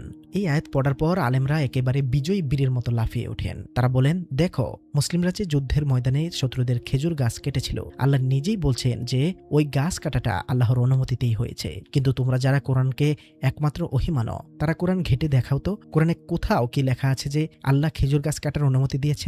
মানে সেই অনুমতি দেওয়াটা তো কোরআনে নেই। তারা তখন সাধারণ মানুষের মস্তিষ্কে চূড়ান্ত আঘাতটি করেন। তারা বলেন যেহেতু কোরআনে গাছ কাটার কোনো অনুমতি দেওয়া নেই, অথচ আল্লাহ সূরা আল হাশরের এই আয়াতে বলছেন যে গাছগুলো আল্লাহর অনুমতিতেই কাটা হয়েছে, তার মানে কোরআনের বাইরে আল্লাহ অবশ্যই ওহী দিয়ে খেজুর গাছ কাটার অনুমতি নবী সাল্লাল্লাহু আলাইহি ওয়াসাল্লামকে দিয়েছিলেন। আল্লাহ কোরআনের বাইরে ওহী পাঠিয়েছেন, আর সেই ওহী অনুযায়ী নবী সাল্লাল্লাহু আলাইহি ওয়াসাল্লাম গাছ কেটেছেন, আর এই কোরআনের বাইরের ওহী হলো হাদিস। ভাই ও বোনেরা, এতক্ষণ আমি আপনাদের সামনে অত্যন্ত বিস্তারিতভাবে তুলে ধরলাম যে সমাজের প্রতিষ্ঠিতরা কিভাবে পবিত্র কোরআনের এই আয়াতগুলো সূরা তাহরিমের ৩ নম্বর আয়াত, সূরা বাকারার ১৪৩ নম্বর আয়াত, সূরা ফাতির ২৭ নম্বর আয়াত, সূরা আল আহজাবের ৩৭ নম্বর আয়াত এবং সূরা আল হাশরের ৫ নম্বর আয়াত ব্যবহার করে সাধারণ মানুষের সামনে এক বিশাল যুক্তির পাহাড় দাঁড় করান। তারা এই আয়াতগুলো দেখিয়ে প্রমাণ করতে চান যে আল্লাহ নবী সাল্লাল্লাহু আলাইহি ওয়াসাল্লামকে এমন অনেক নির্দেশ, খবর বা অনুমতি দিয়েছেন যা কোরআনে লেখা নেই। আর যেহেতু কোরআনে লেখা নেই অথচ আল্লাহ দিয়েছেন, তাই সেগুলো কোরআনের বাইরের ওহী বা ওহী গায়রে মাতলু। আর ওই কোরআনের বাইরের ওহীগুলোকেই তারা হাদিস হিসেবে আমাদের দ্বীনের বিধান বা শরীয়ত হিসেবে মানতে বাধ্য করেন। তাদের এই যুক্তিগুলো শুনলে যে কোনো সাধারণ মানুষ থমকে দাঁড়াবে। যে কেউ ভাববে আসলেই তো আল্লাহ তো খবর দিয়েছেন, আল্লাহ তো অনুমতি দিয়েছেন, আল্লাহ তো আগের কিবলা নির্ধারণ করেছিলেন, অথচ কোরআনে সেই কথাগুলো বিস্তারিত লেখা নেই, তাহলে নিশ্চয়ই কোরআনের বাইরে ওহী আসতো। কিন্তু ভাই ও বোনেরা, মিথ্যার রাজত্ব বেশি দিন টেকে না। এই আপাত দৃষ্টিতে অকাট্য মনে হওয়া যুক্তিগুলোর ভেতরে যে কতটা ভয়ঙ্কর জালিয়াতি, কতটা সূক্ষ্ম প্রতারণা এবং পবিত্র কোরআনের সাথে কতটা বড় বেয়াদবি লুকিয়ে আছে, তা আমরা এবার ফুরকানের আলোতে যাচাই বাছাই করব। ভাই ও বোনেরা, আমাদের একমাত্র মানদণ্ড, একমাত্র ফুরকান, একমাত্র সত্য মিথ্যার পার্থক্যকারী পবিত্র কোরআনের কষ্টি পাথরে যখন আমরা তাদের দেওয়া ওই আয়াতগুলোকেই যাচাই করব, তখন আপনারা নিজ চোখে দেখতে পাবেন তারা কোরআনের সাথে, আল্লাহর পবিত্র বাণীর সাথে কত বড় বেয়াদবি, কত বড় জালিয়াতি এবং কত বড় ধোঁকাবাজি করেছে। তারা আয়াতের আসল অর্থ লুকিয়ে, প্রেক্ষাপট গোপন করে কিভাবে আপনাদের সাথে দিনের আলোতে প্রতারণা করেছে, আজ তার একেবারে চুলছেরা এবং অকাট্য বিশ্লেষণ করব। আজ মিথ্যার প্রাসাদে আমরা কোরআনের আলো দিয়ে চূড়ান্ত আঘাতটি হানব। আপনারা শুধু আপনাদের বিবেক আর মস্তিষ্ককে উন্মুক্ত রাখুন। তারা তাদের সবচেয়ে বড় হাতিয়ার হিসেবে প্রথমে আমাদের সামনে ছুড়ে মেরেছিল পবিত্র কোরআনের সূরা তাহরিমের ৩ নম্বর আয়াত। তাদের দাবিটা কি? তারা বলে আয়াতে লেখা আছে নবী সাল্লাল্লাহু আলাইহি ওয়াসাল্লাম একজন স্ত্রী আরেকটি স্ত্রীর একটি গোপন কথা ফাঁস করে দিয়েছিলেন, আর আল্লাহ সেই খবরটি নবী সাল্লাল্লাহু আলাইহি ওয়াসাল্লামকে জানিয়ে দিলেন। তখন নবী সাল্লাল্লাহু আলাইহি ওয়াসাল্লাম তার স্ত্রীকে বললেন, যিনি সর্বজ্ঞ তিনি আমাকে জানিয়েছেন। আলেমরা সাধারণ মানুষকে বলে, এই যে দেখো, আল্লাহ নবী সাল্লাল্লাহু আলাইহি ওয়াসাল্লামকে জানিয়ে দিলেন যে তার স্ত্রী গোপন কথা ফাঁস করেছে, কিন্তু আল্লাহ যে জানালেন সেই জানানোর ওহিটা কোরআনে কোথায়? কোরআনে তো নেই। তার মানে নিশ্চয়ই আল্লাহ কোরআনের বাইরে জিবরাইল আলাইহিস সালামকে পাঠিয়ে গোপন ওহী দিয়ে নবী সাল্লাল্লাহু আলাইহি ওয়াসাল্লামকে এই খবরটা দিয়েছিলেন, আর সেই কোরআনের বাহিরের ওহিটাই হলো হাদিস। একটু সুস্থ মস্তিষ্কে চিন্তা করুন। আল্লাহ এই আয়াতে স্পষ্টভাবে বলছেন আল্লাহ তার নবীর কাছে এটি প্রকাশ করে দিলেন, অর্থাৎ ওয়া আজরাহুল্লাহ আলাইহি, তার মানে আল্লাহ তা প্রকাশ করলেন। আর নবীজি সাল্লাল্লাহু আলাইহি সাল্লাম শেষে বলতেছেন নাব্বা আনিয়াল আলিমুল খবির, অর্থাৎ যিনি সর্বজ্ঞ তিনি আমাকে খবরটি দিয়েছেন। এখানে আলেমরা সবচেয়ে বড় এবং জঘন্য ধোঁকাটা দেয়। তারা আয়াতে থাকা প্রকাশ করা অর্থাৎ আজহারা বা জানানো অর্থাৎ নাব্বা আনি শব্দগুলোকে জবরদস্তি করে আসমানি ওহী বা শরীয়তের বিধানের সাথে মিলিয়ে ফেলে। তারা বোঝাতে চায় আল্লাহ জানিয়েছেন মানে জিবরাইল আলাইহিস সালাম আসমান থেকে ওহী নিয়ে এসে জানিয়েছেন। আচ্ছা, আসুন তো বিষয়টাকে আমাদের বাস্তব জীবনের একেবারে সাধারণ একটা উদাহরণ দিয়ে মিলিয়ে দেখি। ধরুন আপনি শূন্য থেকে শুরু করে আজ ব্যবসায় কোটিপতি হয়েছেন। এখন কেউ যদি এসে আপনাকে জিজ্ঞাসা করে, ভাই আপনি এত টাকা ইনকাম কিভাবে করলেন, এত সম্পদ আপনি কিভাবে পেলেন, একজন বিশ্বাসী মানুষ হিসেবে আপনি নির্দ্বিধায় উত্তর দিবেন, ভাই সবই আল্লাহর রহমত, তিনিই আমাকে এসব দিয়েছেন। এখন একটু বিবেককে প্রশ্ন করুন তো, আপনি যখন বললেন আল্লাহ আমাকে দিয়েছেন, তখন এর মানে কি এই যে আল্লাহ আসমান থেকে জিবরাইল আলাইহিস সালামের মাধ্যমে টাকার বস্তা পাঠিয়ে আপনার ক্যাশ বক্সে ঢুকিয়ে দিয়েছেন? কখনোই না। এর মানে হলো আল্লাহর তৈরি করা প্রাকৃতিক নিয়ম, আপনার চারপাশের পরিস্থিতি, আপনার বুদ্ধি এবং আল্লাহর সিস্টেম বা প্রোগ্রামিং এর কারণে আপনার ব্যবসায় লাভ হয়েছে। আর একজন বিশ্বাসী মানুষ হিসেবে আপনি সেই সফলতার সম্পূর্ণ ক্রেডিট পরম স্রষ্টাকে দিয়ে বলেছেন আল্লাহ আমাকে দিয়েছেন। আরেকটি উদাহরণ দিই। ধরুন আপনি চরম অসুস্থ হয়ে বিছানায় পড়েছিলেন, ডাক্তার ওষুধ দিয়ে দিয়েছিল, আপনি ধীরে ধীরে সুস্থ হয়ে উঠলেন। কেউ জিজ্ঞাসা করলে আপনি কি বলেন? আপনি বলেন আল্লাহ আমাকে সুস্থ করেছেন, আলহামদুলিল্লাহ। এর মানে কি আল্লাহ জিবরাইলকে দিয়ে আসমান থেকে আপনার জন্য ওষুধের বড়ি পাঠিয়েছিলেন? না, আল্লাহর প্রাকৃতিক নিয়মের ভিতরে থেকেই আপনি সুস্থ হয়েছেন, আর আপনি বলছেন আল্লাহ সুস্থ করেছেন। ভাবতে গেলে সব তো আল্লাহই করায়, সব তো আল্লাহই প্রকাশ করে, সব মানুষকে সব জ্ঞান তো আল্লাহই দেয়। তাই বলে কি সবাই ওহী পেয়েছে? ঠিক একইভাবে নবী সাল্লাল্লাহু আলাইহি সাল্লামের স্ত্রীর সেই পারিবারিক গোপন কথাটি কিভাবে নবী সাল্লাল্লাহু আলাইহি সাল্লামের কাছে প্রকাশ পেয়েছিল? স্রষ্টা এই মহাবিশ্বকে একটি নির্দিষ্ট সিস্টেমে, একটি নির্দিষ্ট প্রোগ্রামিং এ চালান। হতে পারে অন্য কোনো স্ত্রীর আচরণের মাধ্যমে, কথার কোনো সূত্র ধরে, অথবা তাদের চেহারায় অভিব্যক্তি দেখে নবী সাল্লাল্লাহু আলাইহি সাল্লামের কাছে গোপন কথা ফাঁসের বিষয়টা পরিষ্কার হয়ে গিয়েছিল বা জাহির অর্থাৎ প্রকাশিত হয়ে পড়েছিল। আপনারা এই শব্দটা দেখলেই আপনারা বুঝতে পারবেন এখানে জাহির শব্দটি ব্যবহার করা হয়েছে, যেটার অর্থ হলো প্রকাশ করা। এখানে জানিয়ে দেওয়া এবং প্রকাশ করা দুটো জিনিস কিন্তু ভিন্ন। আল্লাহ যদি বলতেন আল্লাহ জানিয়ে দিয়েছেন তাহলে ভিন্ন হতো। আল্লাহ প্রকাশ করে দিয়েছেন, অর্থাৎ এমন একটা প্রোগ্রামিং ঘটিয়ে দিয়েছেন আল্লাহ, যার মাধ্যমে নবী সাল্লাল্লাহু আলাইহি সাল্লামের কাছে সেটা প্রকাশ হয়ে গেছে। এমনও হতে পারে যে নবী সাল্লাল্লাহু আলাইহি সাল্লাম শুনে ফেলেছিলেন কারো কাছে, অথবা যাকে তার স্ত্রী বলে ফেলেছিল তার হাবভাব বা তাকে অবজার্ভ করে বুঝে ফেলেছিলেন। পৃথিবীর কোনো কিছুই তো আল্লাহর সিস্টেম বা প্রোগ্রামিং এর বাইরে ঘটে না। তাই আল্লাহর তৈরি করা পরিস্থিতির কারণে সত্যটা যখন নবী সাল্লাল্লাহু আলাইহি সাল্লামের সামনে প্রকাশ পেয়ে গেল, তখন নবী হিসেবে তিনি অত্যন্ত স্বাভাবিকভাবেই এর সম্পূর্ণ ক্রেডিট আল্লাহকে দিয়ে তার স্ত্রীকে বললেন, যিনি সর্বজ্ঞ এবং সবকিছুর খবর রাখেন তিনি আমাকে জানিয়েছেন। জাস্ট চিন্তা করে দেখুন যে কি ভয়ঙ্কর এক বুদ্ধিবৃত্তিক লাভ। এক, আল্লাহ নবী সাল্লাল্লাহু আলাইহি সাল্লামের কাছে একটি পারিবারিক গোপন কথা প্রকাশ করেছেন বা জানিয়েছেন, এটা হলো অকাট্য সত্য। কিন্তু আল্লাহ জিবরাইলকে দিয়ে কোরআনের বাইরে শরীয়তের ফরমাল ওহী পাঠিয়েছেন, এটা হলো আলেমদের ব্রেইনের বানানো ডাহা মিথ্যা। কোথায় একজন স্বামীর কাছে তার স্ত্রীর গোপন কথা ফাঁসের একটি সাধারণ পারিবারিক খবর, আর কোথায় হাসরের ময়দানে জবাবদিহি করার মতো কোরআনের বাইরে এক সমান্তরাল শরীয়ত। একটি পারিবারিক খবর প্রকাশ পাওয়ার প্রাকৃতিক বা পারিপার্শ্বিক পদ্ধতিকে পুঁজি করে আলেমরা প্রমাণ করতে চায় যে বুখারী মুসলিমের হাজার হাজার পৃষ্ঠার আইন কানুন ফতোয়াগুলো নাকি আল্লাহর ওহী। ভাই ও বোনেরা, সূরা তাহরিমের ৩ নম্বর আয়াত দিয়ে কোরআনের বাইরে ওহী বা শরীয়ত প্রমাণের এই জঘন্য চেষ্টা আজ ফুরকান এবং বাস্তবতার লজিকের সামনে একেবারে খটখটের মতো উঠে যায়। তারপর যদি তর্কের খাতিরে মেনেও নেই যে আল্লাহ ওহী দিয়েই জানিয়েছেন, তাও তো প্রমাণ হয় না যে সেই ওহী আমাদের দ্বীনের কোনো বিধান ছিল। কারণ কোরআনের বাইরে তো মুসা আলাইহিস সালামের মা, ঈসা আলাইহিস সালামের মা বা মৌমাছি ওহী পেয়েছিল। তাই বলে কি সবই দ্বীনের বিধান? সূরা সূরার ৫১তে বলা আছে যে কোনো মানুষের এই মর্যাদা নেই যে আল্লাহ তার সাথে সরাসরি কথা বলবেন ওহীর মাধ্যম, পর্দার আড়াল অথবা কোনো দূত পাঠানো ছাড়া। তারপর আল্লাহর অনুমতি সাপেক্ষে তিনি যা চান তাই ওহী প্রেরণ করেন। তিনি তো মহিয়ান, প্রজ্ঞাময়। অর্থাৎ আল্লাহ কথাই বলেন ৩টি মাধ্যমে, পর্দার আড়াল, দূত পাঠিয়ে আর এলহাম করে। এগুলো পদ্ধতি ছাড়া আল্লাহ কাউকে ব্যক্তিগত কথা বলেন না। অর্থাৎ কাউকে যদি কোনো কিছু ব্যক্তিগত তথ্য দেওয়ার থাকে বা কোনো কিছু এলহাম করা থাকে, আল্লাহ তো এই পদ্ধতির মাধ্যমেই করেন। তো সবই কি দ্বীনের বিধান?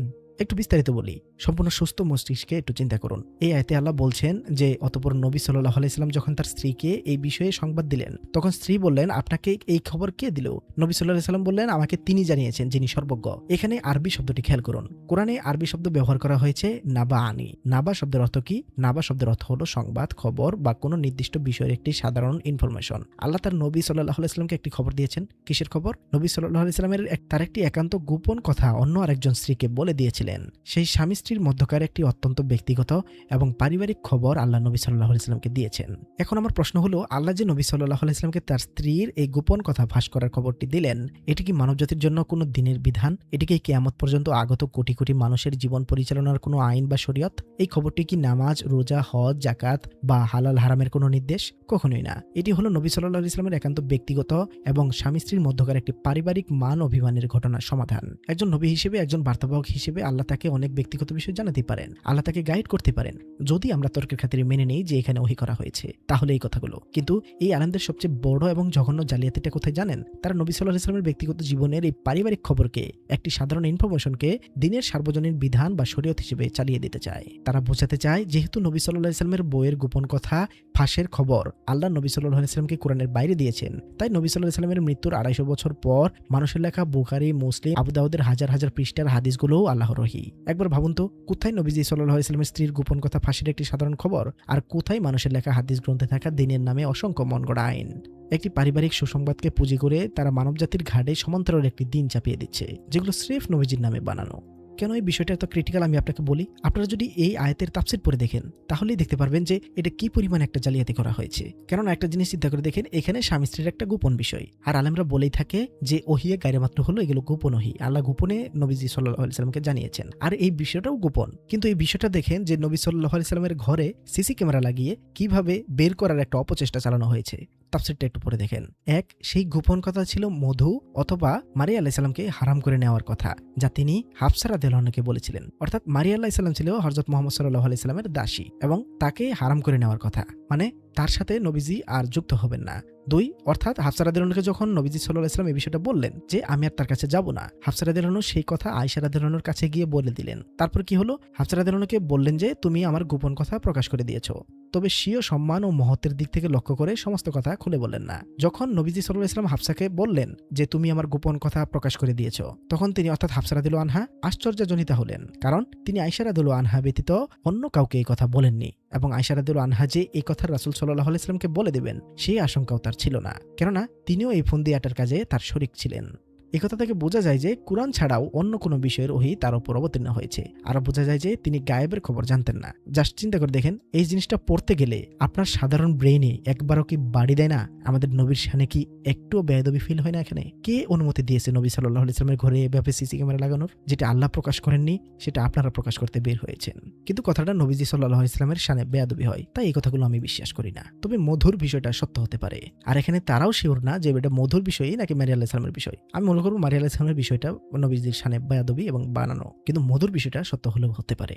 কিন্তু মধুর বিষয়টা তো আর গোপন থাকলো না, সেটা এমন কি গোপন বিষয় যে সেটা অন্য কাউকে বলা যাবে না? তার মানে এই বিষয়টা আল্লাহ নিজেই গোপন রেখেছেন। আবার যদি সেটা গোপন ওহী হয় তাহলে কেন আমাদের মাঝে সেটা প্রকাশ পেল? গোপন হয়তো গোপন থাকার কথা, তাই না? যাই হোক, পবিত্র কোরআনের সূরা আল কাসাসের 7 নম্বর আয়াতে আল্লাহ তাআলা বলেছেন, আর আমি মুসার মায়ের প্রতি নির্দেশ পাঠালাম, অর্থাৎ ওহী পাঠালাম। আপনারা এখানে ওহী শব্দটা পাবেন। কি ওহী পাঠানো হয়েছে? যে তুমি তাকে দুধ পান করাও, অতঃপর যখন তুমি তার ব্যাপারে আশঙ্কা করবে তখন তাকে দরিয়ায় নিক্ষেপ করবে, আর তুমি ভয় করবে না এবং চিন্তা করবে না, নিশ্চয়ই আমি তাকে তোমার কাছে ফিরিয়ে দেব এবং তাকে রাসূলদের অন্তর্ভুক্ত করব। এখন একটু বুদ্ধি কাটিয়ে বলুন তো, মুসা নবীর মায়ের কাছে আল্লাহ যে ওহী পাঠালেন সেই ওহীটা কি দ্বীনের বিধান ছিল? সেটা কি আমাদের জন্য বা বনী ইসরায়েলদের জন্য শরীয়ত ছিল? না, সেটা ছিল মুসা নবীর মায়ের জন্য একটা নির্দিষ্ট পরিস্থিতিতে, একটা চরম বিপদের মুহূর্তে একান্ত ব্যক্তিগত দিক নির্দেশনা বা অনুপ্রেরণা। এমনকি পবিত্র কোরআনের সূরা নাহলের 68 নম্বর আয়াতে আল্লাহ তাআলা বলেছেন, আর তোমার রব মৌমাছিকে এলহাম করেছেন যে, অর্থাৎ ওহী দিয়েছেন যে পাহাড়ে, বৃক্ষে আর উঁচু চালে বাসা তৈরি করো। এখানেও আপনারা ওয়াহি শব্দটা পাবেন। মহান আল্লাহ মৌমাছির কাছে ওহী পাঠিয়েছেন, তাহলে মৌমাছির কাছে পাঠানো সেই ওহী কি আমাদের জন্য দ্বীনের বিধান? মৌমাছির ওহী দিয়ে কি আমরা মানুষের বিচার করব? আলেমরা ঠিক এই জায়গাটাতে সবচেয়ে বড় প্রতারণাটি করেন। নবী সাল্লাল্লাহু আলাইহি সাল্লামের স্ত্রীর গোপন কথা ফাঁসের একটা সাধারণ সংবাদ আল্লাহ নবী সাল্লাল্লাহু আলাইহি সাল্লামকে দিয়েছেন, আর আলেমরা দাবি করছেন যে ওই সংবাদটি যেহেতু কোরআনে বিস্তারিত নেই, তাই তাদের মনগড়া সব ফতোয়া আর কিচ্ছা কাহিনীও আল্লাহর ওহী।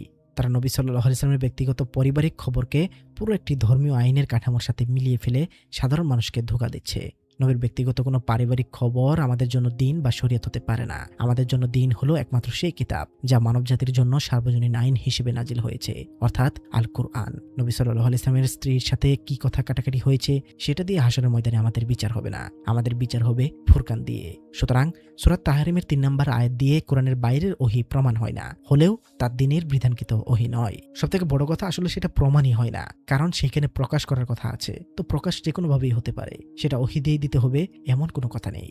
যাই হোক, এরপর তারা আমাদের সামনে এনেছিল সূরা আল বাকারার ১৪৩ নম্বর আয়াত। তারা অত্যন্ত গলার জোর দিয়ে বলেছিল, এই আয়াতে আল্লাহ বলছেন তিনি আগের কিবলা নির্ধারণ করেছিলেন, অথচ কোরআনে আগের কিবলা নির্ধারণের কোনো নির্দেশ নেই। সুতরাং আল্লাহ নিশ্চয়ই কোরআনের বাইরে ওহী দিয়ে নবী সাল্লাল্লাহু আলাইহি ওয়াসাল্লামকে আগের কিবলা নির্ধারণের নির্দেশ দিয়েছিলেন।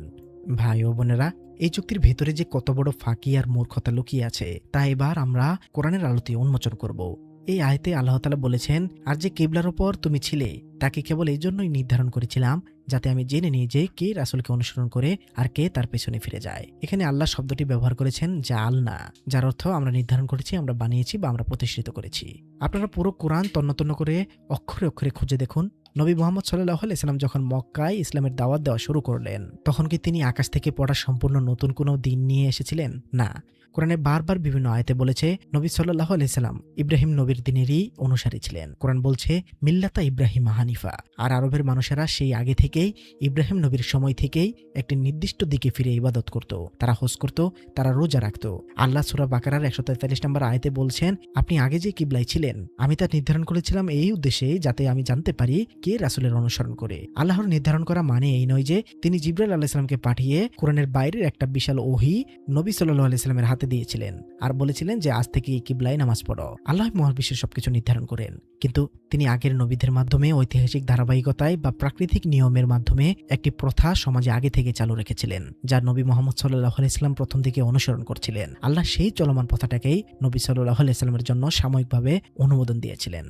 অর্থাৎ এটা কোনোভাবে প্রমাণ হয় না যে সেই কিবলা কোরআনের বাইরে ওহী দিয়ে নির্ধারণ করা হয়েছিল, কারণ কিবলাটি আগে থেকেই ছিল, নবীজির জন্মেরও আগে থেকে। তাহলে এই আয়াত দেখিয়ে এই মিথ্যাচার করার মানেটা কি? যাই হোক, এরপর তারা আমাদের ধোঁকা দেওয়ার জন্য যে আয়াতটা নিয়ে এসেছিল সেটা হলো পবিত্র কোরআনের সূরা আল ফাতের ২৭ নম্বর আয়াত। তারা বলেছিল আল্লাহ নবীজি সাল্লাল্লাহু আলাইহি ওয়াসাল্লামকে মক্কায় প্রবেশের স্বপ্ন দেখিয়েছিলেন। আল্লাহ নিজেই বলেছেন যে তিনি স্বপ্নটি সত্যতে পরিণত করেছেন, কিন্তু সেই স্বপ্নের বিস্তারিত তো কোরআনে নেই। তাই নবী সাল্লাল্লাহু আলাইহি ওয়াসাল্লাম কোরআনের বাইরে আল্লাহর কাছে ওহী পেতেন। ভাই ও বোনেরা, এই যুক্তির ফাঁকটি যে কতটা সূক্ষ্ম অথচ কত জঘন্য তা দেখুন। আয়াতে স্পষ্ট আরবি শব্দ ব্যবহার করা হয়েছে রুয়া, অর্থাৎ স্বপ্ন। তারা নবী সাল্লাল্লাহু আলাইহি ওয়াসাল্লামের ঘুমের ঘরে দেখা একটি স্বপ্নকে মানুষের লেখা শরীয়তের বই বা হাদিস গ্রন্থের সাথে এক পাল্লায় মাপছে। আমরা সবাই জানি নবীদের স্বপ্ন সত্যি হয়। নবীদের স্বপ্ন তাদের জন্য এক ধরনের ব্যক্তিগত সুসংবাদ, অনুপ্রেরণা বা ইশারা। নবী ইব্রাহিম আলাইহিস সালাম স্বপ্ন দেখেছিলেন যে তিনি তার সন্তানকে কুরবানি করছেন।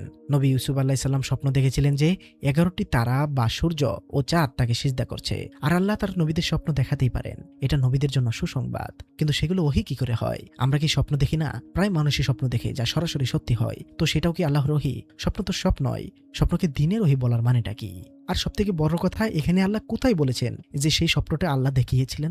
সেই স্বপ্নটা আল্লাহ দেখিয়েছিলেন এটা আল্লাহ কোথায় বলেছেন? আল্লাহ বলেছেন যে স্বপ্নটা তুমি দেখেছিলে, অর্থাৎ অবশ্যই আল্লাহ তার রাসূলকে স্বপ্নটি যথাযথভাবে সত্যে পরিণত করেছেন। আল্লাহ বলেছেন যে স্বপ্নটি রাসূল দেখেছিলেন সেটা সত্যতে পরিণত করেছেন। কিন্তু আল্লাহ তো একবার বললেন না যে আল্লাহ তার রাসূলকে যে স্বপ্নটি দেখিয়েছিলেন সেটা যথাযথভাবে সত্যে পরিণত করে দিয়েছেন। আল্লাহ তো এমন কথা বলেননি। তারপর যদি ধরে নেই ভালো ভালো স্বপ্ন আল্লাহই দেখায়, তারপরে তো সেটা ওহী হয় না। মানে আমার প্রশ্ন হলো, নবী মুহাম্মদ সাল্লাল্লাহু আলাইহি ওয়াসাল্লাম ঘুমের ঘরে যে স্বপ্ন দেখেছিলেন যে তারা নিরাপদে মাথা মুন্ডন করে মক্কায় প্রবেশ করবেন, সেই স্বপ্নটি কি মানবজাতির জন্য কোনো শরীয়তের আইন? সেই স্বপ্ন কি আমাদের দিনের কোনো সার্বজনীন বিধান? সেই স্বপ্ন দিয়ে কি হালাল বা হারাম নির্ধারণ হয়? একটি স্বপ্ন যা নবী সাল্লাল্লাহু আলাইহি ওয়াসাল্লাম ব্যক্তিগতভাবে ঘুমের মধ্যে দেখেছেন, সেই স্বপ্নকে পুঁজি করে আলেমরা প্রমাণ করতে চাইছেন যে কোরআনের বাইরে দিনের আলাদা বিধান আছে। নবী সাল্লাল্লাহু আলাইহি ওয়াসাল্লাম একটা স্বপ্ন দেখেছেন, আল্লাহ কোরআনে সেই স্বপ্নটাকে সত্য বলে ঘোষণা করেছেন। আল্লাহ কিন্তু বলছেন না আমি তোমাকে যে স্বপ্নটা দেখিয়েছি এবং আমি তা পূরণ করব, বরং আল্লাহ বলতেছেন যে তোমার স্বপ্নটা আল্লাহ সত্যতে পরিণত করেছেন।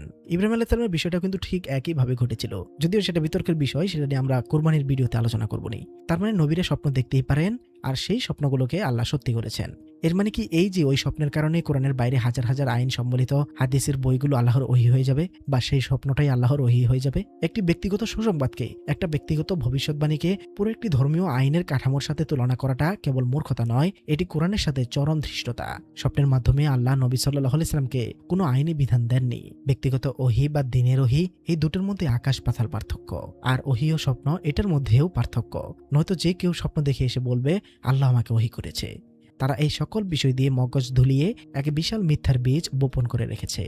এরপরে তারা আমাদের সামনে সবচেয়ে বড় অস্ত্র হিসেবে উপস্থাপন করেছিল সূরা আল আহজাবের 37 নম্বর আয়াত। তারা অত্যন্ত আত্মবিশ্বাসের সাথে বলেছিল আল্লাহ জায়েদের তালাকপ্রাপ্ত স্ত্রীর সাথে স্বয়ং নবী সাল্লাল্লাহু আলাইহি সাল্লামের বিয়ে দিয়েছেন। আল্লাহ নিজেই বলছেন আমি বিয়ে দিয়েছি, কিন্তু এই বিয়ের নির্দেশ তো কোরআনে নেই, তাই কোরআনের বাইরে ওহী আসতো। কি নির্লজ্জ এক জালিয়াতি! একটু অত্যন্ত গভীরভাবে এবং নিরপেক্ষভাবে এই আয়াতটির প্রেক্ষাপট চিন্তা করুন। আল্লাহ এই আয়াতে শব্দটি ব্যবহার করতেছেন যাওয়া যা না কাহা, অর্থাৎ আমি তাকে আপনার সাথে বিবাহ বন্ধনে আবদ্ধ করলাম। তৎকালীন আরবে পালক পুত্রকে নিজের জন্ম দেওয়ার রক্তের পুত্রের মতো মনে করা হতো, আর সেই কারণে পালক পুত্রের স্ত্রীকে বিয়ে করা সমাজে চরম অপরাধ বা একটা নিষিদ্ধ প্রথা বা ট্যাবু বলে গণ্য হতো। আল্লাহ আরবের সেই জাহিলি প্রথা বা অন্ধবিশ্বাসকে চিরতরে ভাঙার জন্য স্বয়ং নবী সাল্লাল্লাহু আলাইহি সাল্লামকে দিয়ে এই কাজটি করিয়েছেন। আয়াতে আল্লাহ নিজেই একেবারে পরিষ্কার করে কারণটি বলে দিচ্ছেন। আল্লাহ বলেছেন আমি তাকে আপনার সাথে বিবাহ বন্ধনে আবদ্ধ করে দিলাম, যাতে মুমিনদের পালক পুত্ররা তাদের স্ত্রীদের তালাক দিলে সেই স্ত্রীদের বিয়ে করার ব্যাপারে মুমিনদের মনে কোনো দ্বিধা বা সংকোচ না থাকে। এখানে আল্লাহ স্বয়ং একটি সামাজিক প্রথা ভাঙার জন্য একটা ঘটনা ঘটিয়েছেন এবং পবিত্র কোরআনের এই আয়াতের মাধ্যমে সেই ঘটনাটি চিরস্থায়ীভাবে সিলমোহর করে দিয়েছেন। আল্লাহ কোরআনের ভিতরে বলছেন যে আমি বিয়ে দিয়েছি বা বিয়ের অনুমোদন দিয়েছি। এখানে কোরআনের বাইরে ওহী খোঁজার কি আছে? এই আয়াতটি নিজেই তো সেই ওহী যা ওই বিয়ের বৈধতা দিচ্ছে। সবথেকে বড় কথা হলো আপনার বিয়ে কে দিয়েছে? আপনার বিয়ে কি শয়তানি দিয়েছে নাকি অন্য কেউ দিয়েছে? সবার বিয়ে তো আল্লাহই দেয়। এখানে ওহী দিয়ে অনুমতি দেওয়ার কি আছে? সেই সূরা আল আহজাবের 4 নম্বর আয়াতে আল্লাহ নিজে বিধানকৃত ওহী দিয়ে বলতেছেন আল্লাহ কোনো মানুষের অভ্যন্তরে দুটি হৃদয় সৃষ্টি করেননি। তোমাদের স্ত্রীদের মধ্যে যাদের সাথে তোমরা জিহার করো তিনি তাদেরকে তোমাদের জননী করেননি, আর তিনি তোমাদেরকে পোষ্যপুত্রদেরকে তোমার পুত্র করেননি। এগুলো তোমাদের মুখের কথা, আর আল্লাহ হয় সত্য কথা বলেন আর তিনি সঠিক পথ দেখান। অর্থাৎ আল্লাহ বলেই দিচ্ছেন যে পালক পুত্র কখনো নিজের পুত্র নয়। আল্লাহ মানুষের ভিতরে দুইটা হৃদয় সৃষ্টি করেন নাই। সেই আইনটাই বাস্তবায়ন করার জন্য নবীজি সাল্লাল্লাহু আলাইহি সাল্লাম পালক পুত্রের স্ত্রীকে বিয়ে করেছেন। নবীজিকে কেউ যেন ভুল না বোঝে বা আমরা যেন ভুল না বুঝি, তার জন্য আল্লাহ বলে দিলেন যে আল্লাহর অনুমতিতেই বিয়ে হয়েছে, আল্লাহই সে বিয়ে করাই দিচ্ছে। তো আমাদের বিয়ে তো আল্লাহই করায়, আল্লাহ না চাইলে কি আমরা বিয়ে করতে পারি? চিন্তা করুন, আল্লাহ কোরআনে বলেছেন আল্লাহর ইচ্ছা বা অনুমতি ব্যতীত একটা গাছেরও পাতাও নড়ে না। তাহলে কি সব গাছের পাতা ওহী পেয়েছে নাড়াচোটা করার জন্য? আমরা মানুষ সবাই থেকে তাহলে ওহী প্রাপ্ত? আর যদি তর্কের খাতিরে ধরেও নেই যে আল্লাহ নবী সাল্লাল্লাহু আলাইহি সাল্লামকে কোরআনের বাইরে কোনো ইশারা দিয়ে এই বিয়ের নির্দেশ দিয়েছেন, অর্থাৎ কোরআনের বাইরে কোনো ওহী দিয়েছেন, তবুও তো এটি নবী সাল্লাল্লাহু আলাইহি সাল্লামের ব্যক্তিগত জীবনের একটা নির্দিষ্ট সামাজিক সংস্কারের ঘটনা। এটি কি আমাদের জন্য দিনের কোনো নতুন বিধান তৈরি করেছে যা কোরআনে নেই? এখন আমাদের সবারই একই ঘটনা ঘটলে পালক পুত্রের স্ত্রীকে বিয়ে করতে হবে না, বরং কোরআনই এই ঘটনার মাধ্যমে বিধান তৈরি করে দিয়েছে যে পালক পুত্রের তালাকপ্রাপ্ত স্ত্রীকে বিয়ে করা বৈধ। কারণ সূরা আহজাবের ঠিক 4 নম্বর আয়াতে আল্লাহ বলেই দিয়েছেন যে পালক পুত্র কখনো নিজের পুত্র নয়। ভাই ও বোনেরা, সর্বশেষ তারা যে আয়াতটি নিয়ে আমাদের সামনে সবচেয়ে বেশি লাফালাফি করেছিল, যেটাকে তারা অকাট্য প্রমাণ মনে করে, তা হলো সূরা আল হাশরের 5 নম্বর আয়াত। তারা বলেছিল মুসলিমরা যে খেজুর গাছ কেটেছিল, আল্লাহ বলেছেন তা আল্লাহর অনুমতিতেই হয়েছে, কিন্তু কোরআনে গাছ কাটার অনুমতি তো দেওয়া নেই, তাই কোরআনের বাইরে অবশ্যই হয়ে আসতো। আপনাদের কি এদের যুক্তি শুনে সত্যি হাসি পাচ্ছে না? এই আয়াতে আল্লাহ তাআলা বলতেছেন যে ফাবিইজনিল্লাহ, অর্থাৎ আল্লাহর অনুমতিক্রমে। ঘটনাটি কি ঘটেছিল? বনু নাজির গোত্রের সাথে একটি যুদ্ধে শত্রুদের অবরোধ করার সময় মুসলিমরা রণকৌশল হিসেবে তাদের কিছু খেজুর গাছ কেটেছিল। গাছ কাটার পর শত্রুরা মুসলিমদের ঠাট্টা করে বলেছিল তোমরা না পৃথিবীতে শান্তি স্থাপন করতে এসেছো, তাহলে তোমরা গাছ কাটছো কেন? এই কথায় মুসলিমদের মনে একটা অপরাধবোধ বা অনুশোচনা কাজ করছিল যে তারা কি কোনো অন্যায় করে ফেললো কিনা। যুদ্ধক্ষেত্রে সেনাপতি হিসেবে নবী সাল্লাল্লাহু আলাইহি সাল্লাম হয়তো সেই সিদ্ধান্ত নিয়েছিলেন, অথবা মুসলিম যোদ্ধারা পরিস্থিতির প্রয়োজনে তৎক্ষণিকভাবে কাজটি করেছিল। আর কোরআনে আল্লাহ সেই সিদ্ধান্তের উপর সিলমোহর দিয়ে তাদের সান্ত্বনা দিয়ে বলছেন যে তোমরা যে গাছগুলো কেটেছো তা আল্লাহর অনুমতিতেই হয়েছে, অর্থাৎ আল্লাহ তোমাদের এই রণকৌশলগত কাজে অসন্তুষ্ট হননি। আপনারা সকলেই জানেন যে নবীজি সাল্লাল্লাহু আলাইহি সাল্লাম কোনো কাজ ভুল করতে গেলে আল্লাহ ওহী দিয়ে তাকে সতর্ক করতেন ও শুধরে দিতেন, কিন্তু খেজুর গাছ কাটার সময় কোনো পরিমাণ বাধা দেয়নি আল্লাহ তাআলা। তাহলে সেটাই তো অনুমতি দেওয়া হলো, তাই না? আচ্ছা, একটা বাস্তব উদাহরণ দিই। ধরুন আপনি একটা মোবাইল কিনেছেন, এখন আপনার মোবাইলে আপনি কাউকে ফোন করেছেন। এখন মোবাইল কোম্পানি যদি বলে যে আপনি যে ফোন করতে পেরেছেন তা কোম্পানির অনুমতিতেই হয়েছে, কথাটা কি ভুল হবে? ওয়ান কাইন্ড অফ কথাটি কিন্তু ঠিক।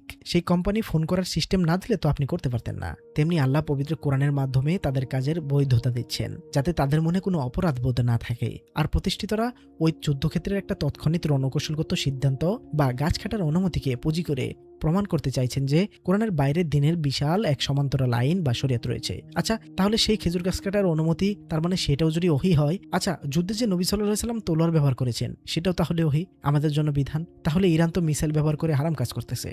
আর সবথেকে বড় কথা, এই আয়াতে এই বহুবচন শব্দটি প্রমাণ করে যে এখানে আমাদের নবীজি সাল্লাল্লাহু আলাইহি সাল্লামের উপর ওহী আসেনি। অর্থাৎ আল্লাহ এখানে বলেই দিচ্ছেন যে তোমরা যে সব নতুন খেজুর গাছ কেটে ফেলেছো, অর্থাৎ এটা আল্লাহ সাহাবীদেরকে বলতেছেন। তার মানে কি সেই সাহাবীরা সবাই আল্লাহর ওহীটা পেয়েছে, মানে কোরআনের বাইরের ওহী?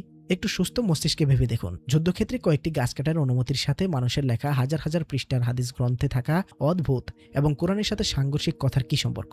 আমি বলি না হাদিসে সবই ভুল, বঙ্গবন্ধুর ইতিহাস থাকতে পারে কিন্তু আমাদের নবীজি সাল্লাল্লাহু আলাইহি ওয়াসাল্লামের ইতিহাস থাকতে পারে না, এমন মিথ্যা দাবি আমি করি না। অবশ্যই হাদিসে নবীজি সাল্লাল্লাহু আলাইহি ওয়াসাল্লামের কথা রয়েছে, তার কাজ, কথা, অনুমোদন রয়েছে, কিন্তু তার সাথে সাথে অনেক বানোয়াট গল্প রয়েছে। একটি গাছ কাটার অনুমতি কি প্রমাণ করে যে নবী সাল্লাল্লাহু আলাইহি ওয়াসাল্লামের মৃত্যুর 250 বছর পর মানুষের সংকলিত বইগুলো আল্লাহর ওহী, বা তার মধ্যে যে নবী সাল্লাল্লাহু আলাইহি ওয়াসাল্লামের পার্সোনাল কথাবার্তা বা রাজনৈতিক কথাবার্তা রয়েছে তা আল্লাহর ওহী? একটা সামরিক কৌশলকে তারা দিনের সার্বজনীন আইন বানানোর জন্য মরিয়া হয়ে উঠেছে। এবার আপনাদের সকল যুক্তির একদম শেষ পেরেকটা ঠুকে দিই, খুব শান্ত মাথায় মনোযোগ দিয়ে শুনুন।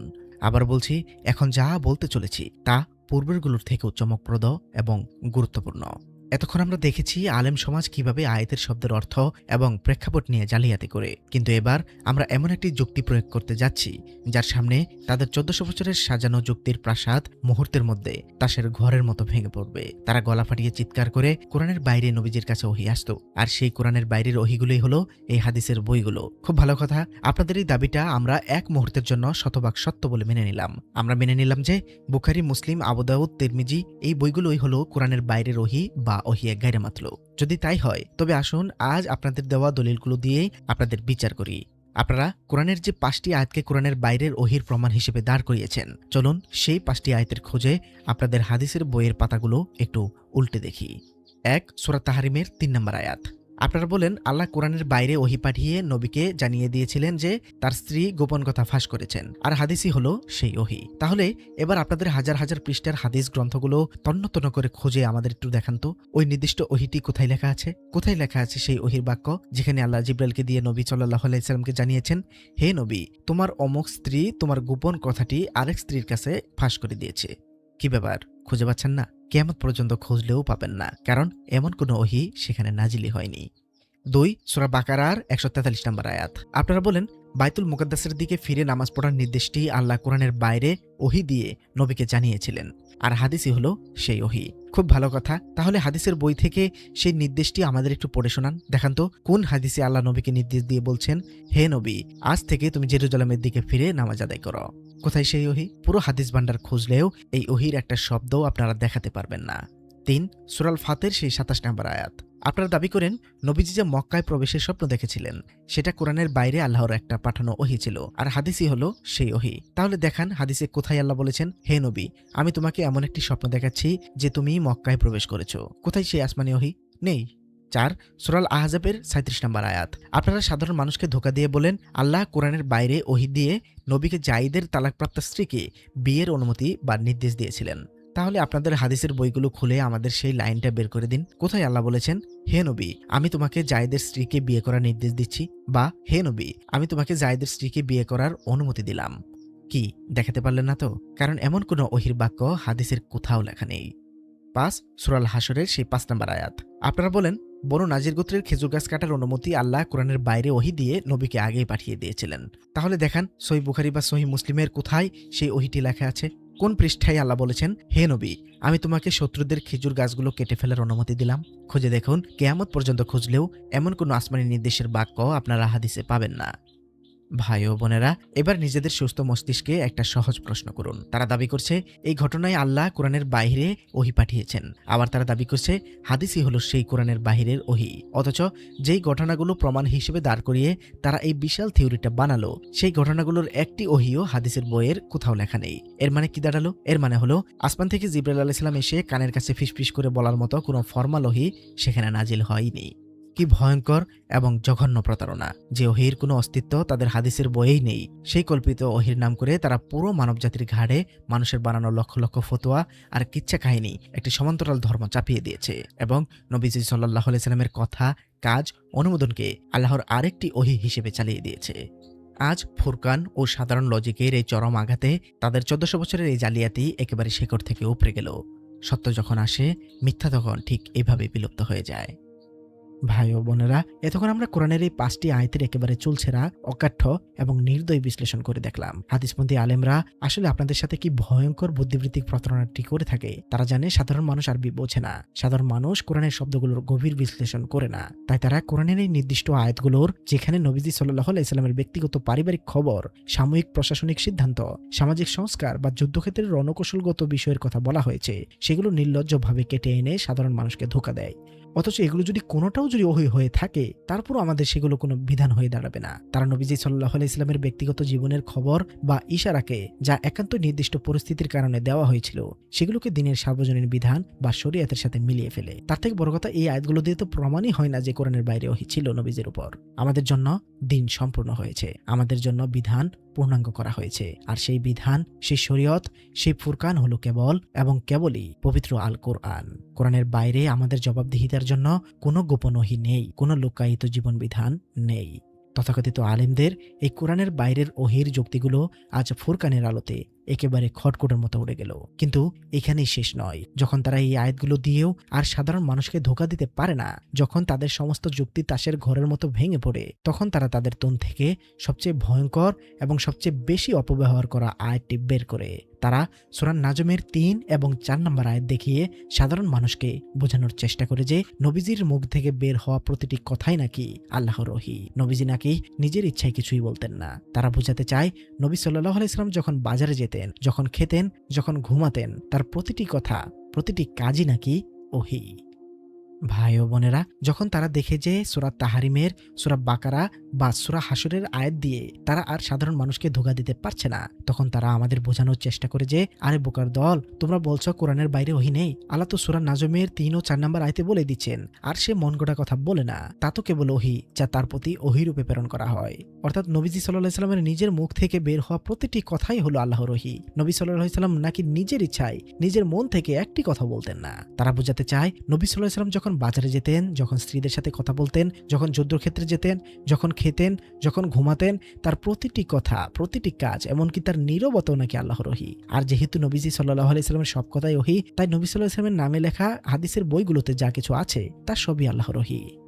ভাই ও বোনেরা, একবার ভাবুন এই দাবিটা কতটা ভয়ঙ্কর। তারা একজন রক্তমাংসের মানুষকে, একজন মানবীয় সত্তাকে একেবারে রোবট বা যন্ত্র বানিয়ে দিচ্ছে। তারা দাবি করছে নবী সাল্লাল্লাহু আলাইহি সাল্লামের নিজের কোনো ইচ্ছা ছিল না, নিজের কোনো বিবেক ছিল না, তিনি শুধু রেকর্ড প্লেয়ারের মতো আল্লাহর ওহী বাজাতেন। এখন আমরা তাদের এই চূড়ান্ত মিথ্যাচারটিকে একেবারে শেকড় থেকে উপড়ে ফেলব। আমরা কোরআন থেকেই প্রমাণ করে দেব যে তারা সূরা নাজমের এই আয়াতের কত জঘন্য অপব্যাখ্যা করেছে। আসুন সবার আগে আমরা দেখি সূরা নাজমের ৩ ও ৪ নম্বর আয়াতে আল্লাহ আসলে কি বলেছেন এবং এর প্রেক্ষাপট আসলে কি ছিল। মক্কার অবিশ্বাসীরা যখন পবিত্র কোরআনের আয়াতগুলো শুনত, তারা তাদের অহংকারের কারণে নবী সাল্লাল্লাহু আলাইহি সাল্লামকে নবী হিসেবে মানতে চাইত না। তারা বলতে লাগলো, এই যে কোরআন, এটা আল্লাহর বাণী নয়, এটা মুহাম্মদ নিজের মন থেকে বানিয়ে বানিয়ে বলছে। কেউ বলল মুহাম্মদ একজন কবি, সে কবিতা বলছে। কেউ বলল সে পাগল হয়ে গেছে। কেউ বলল সে জাদুকর। এগুলো কোরআন নিজেই বর্ণনা করেছে অহরহ আয়াতে। মক্কার কাফিরদের এই অপপ্রচারের সরাসরি জবাব দিতেই আল্লাহ সূরা নাজম নাজিল করলেন। আল্লাহ সূরা নাজমের প্রথম আয়াত থেকে বলতে শুরু করলেন, কসম নক্ষত্রের, যখন তা অস্ত যায়, তোমাদের সঙ্গে পথভ্রষ্ট হয়নি এবং বিপদগামীও হয়নি। আর সে মনগড়া কথা বলে না, তা তো কেবল ওয়াহি যা তার প্রতি ওহীরূপে প্রেরণ করা হয়। তাকে শিক্ষা দিয়েছে প্রবল শক্তিধর, প্রজ্ঞার অধিকারী, অতঃপর সে স্থির হয়েছিল। ভাই ও বোনেরা, আয়াতের এই আরবি শব্দগুলোর দিকে অত্যন্ত গভীরভাবে নজর দিন। আল্লাহ বলছেন ইন হুয়া, ইন মানে নয়, হুয়া মানে তা। আল্লাহ বলছেন তা ওহী ছাড়া আর কিছুই নয়। এখানে তা বলতে কোন জিনিসটাকে বোঝানো হয়েছে? একটু সুস্থ মস্তিষ্কে ভেবে দেখুন, মক্কার কাফিররা কি নবী সাল্লাল্লাহু আলাইহি সাল্লামের ব্যক্তিগত জীবনের কথা নিয়ে, নবী সাল্লাল্লাহু আলাইহি সাল্লামের সাংসারিক কথা নিয়ে সন্দেহ করেছিল? প্রশ্নটা আবার করতেছি, মক্কার কাফিররা কি নবী সাল্লাল্লাহু আলাইহি সাল্লামের ব্যক্তিগত জীবনের কথা নিয়ে, তার সাংসারিক কথা নিয়ে সন্দেহ করেছিল? তারা কি বলেছিল যে মুহাম্মদ তার স্ত্রীর সাথে যে কথাগুলো বলে তা নিজের বানানো? না, আপনারা যদি বলেন হ্যাঁ, তাহলে ভাই এটাতে কি পরিমাণ হাস্যকর হবে যা সেটা ভেবে দেখেন। নবীজি সাল্লাল্লাহু আলাইহি ওয়াসাল্লাম তার স্ত্রীদের যা বলেছেন, তার সাংসারিক জীবনে যা বলেছেন, তার ব্যক্তিগত কথা যা বলেছেন ব্যক্তিগত মানুষদের সাথে, কাফিররা কি সেগুলো অস্বীকার করতেছিল? কাফিররা কি সেগুলো নিয়ে সন্দেহ পোষণ করতেছিল? না, তারা সন্দেহ করেছিল কোরআন নিয়ে। তারা বলতো, এই যে কোরআন তুমি আমাদের শোনাচ্ছ, এটা তোমার নিজের বানানো।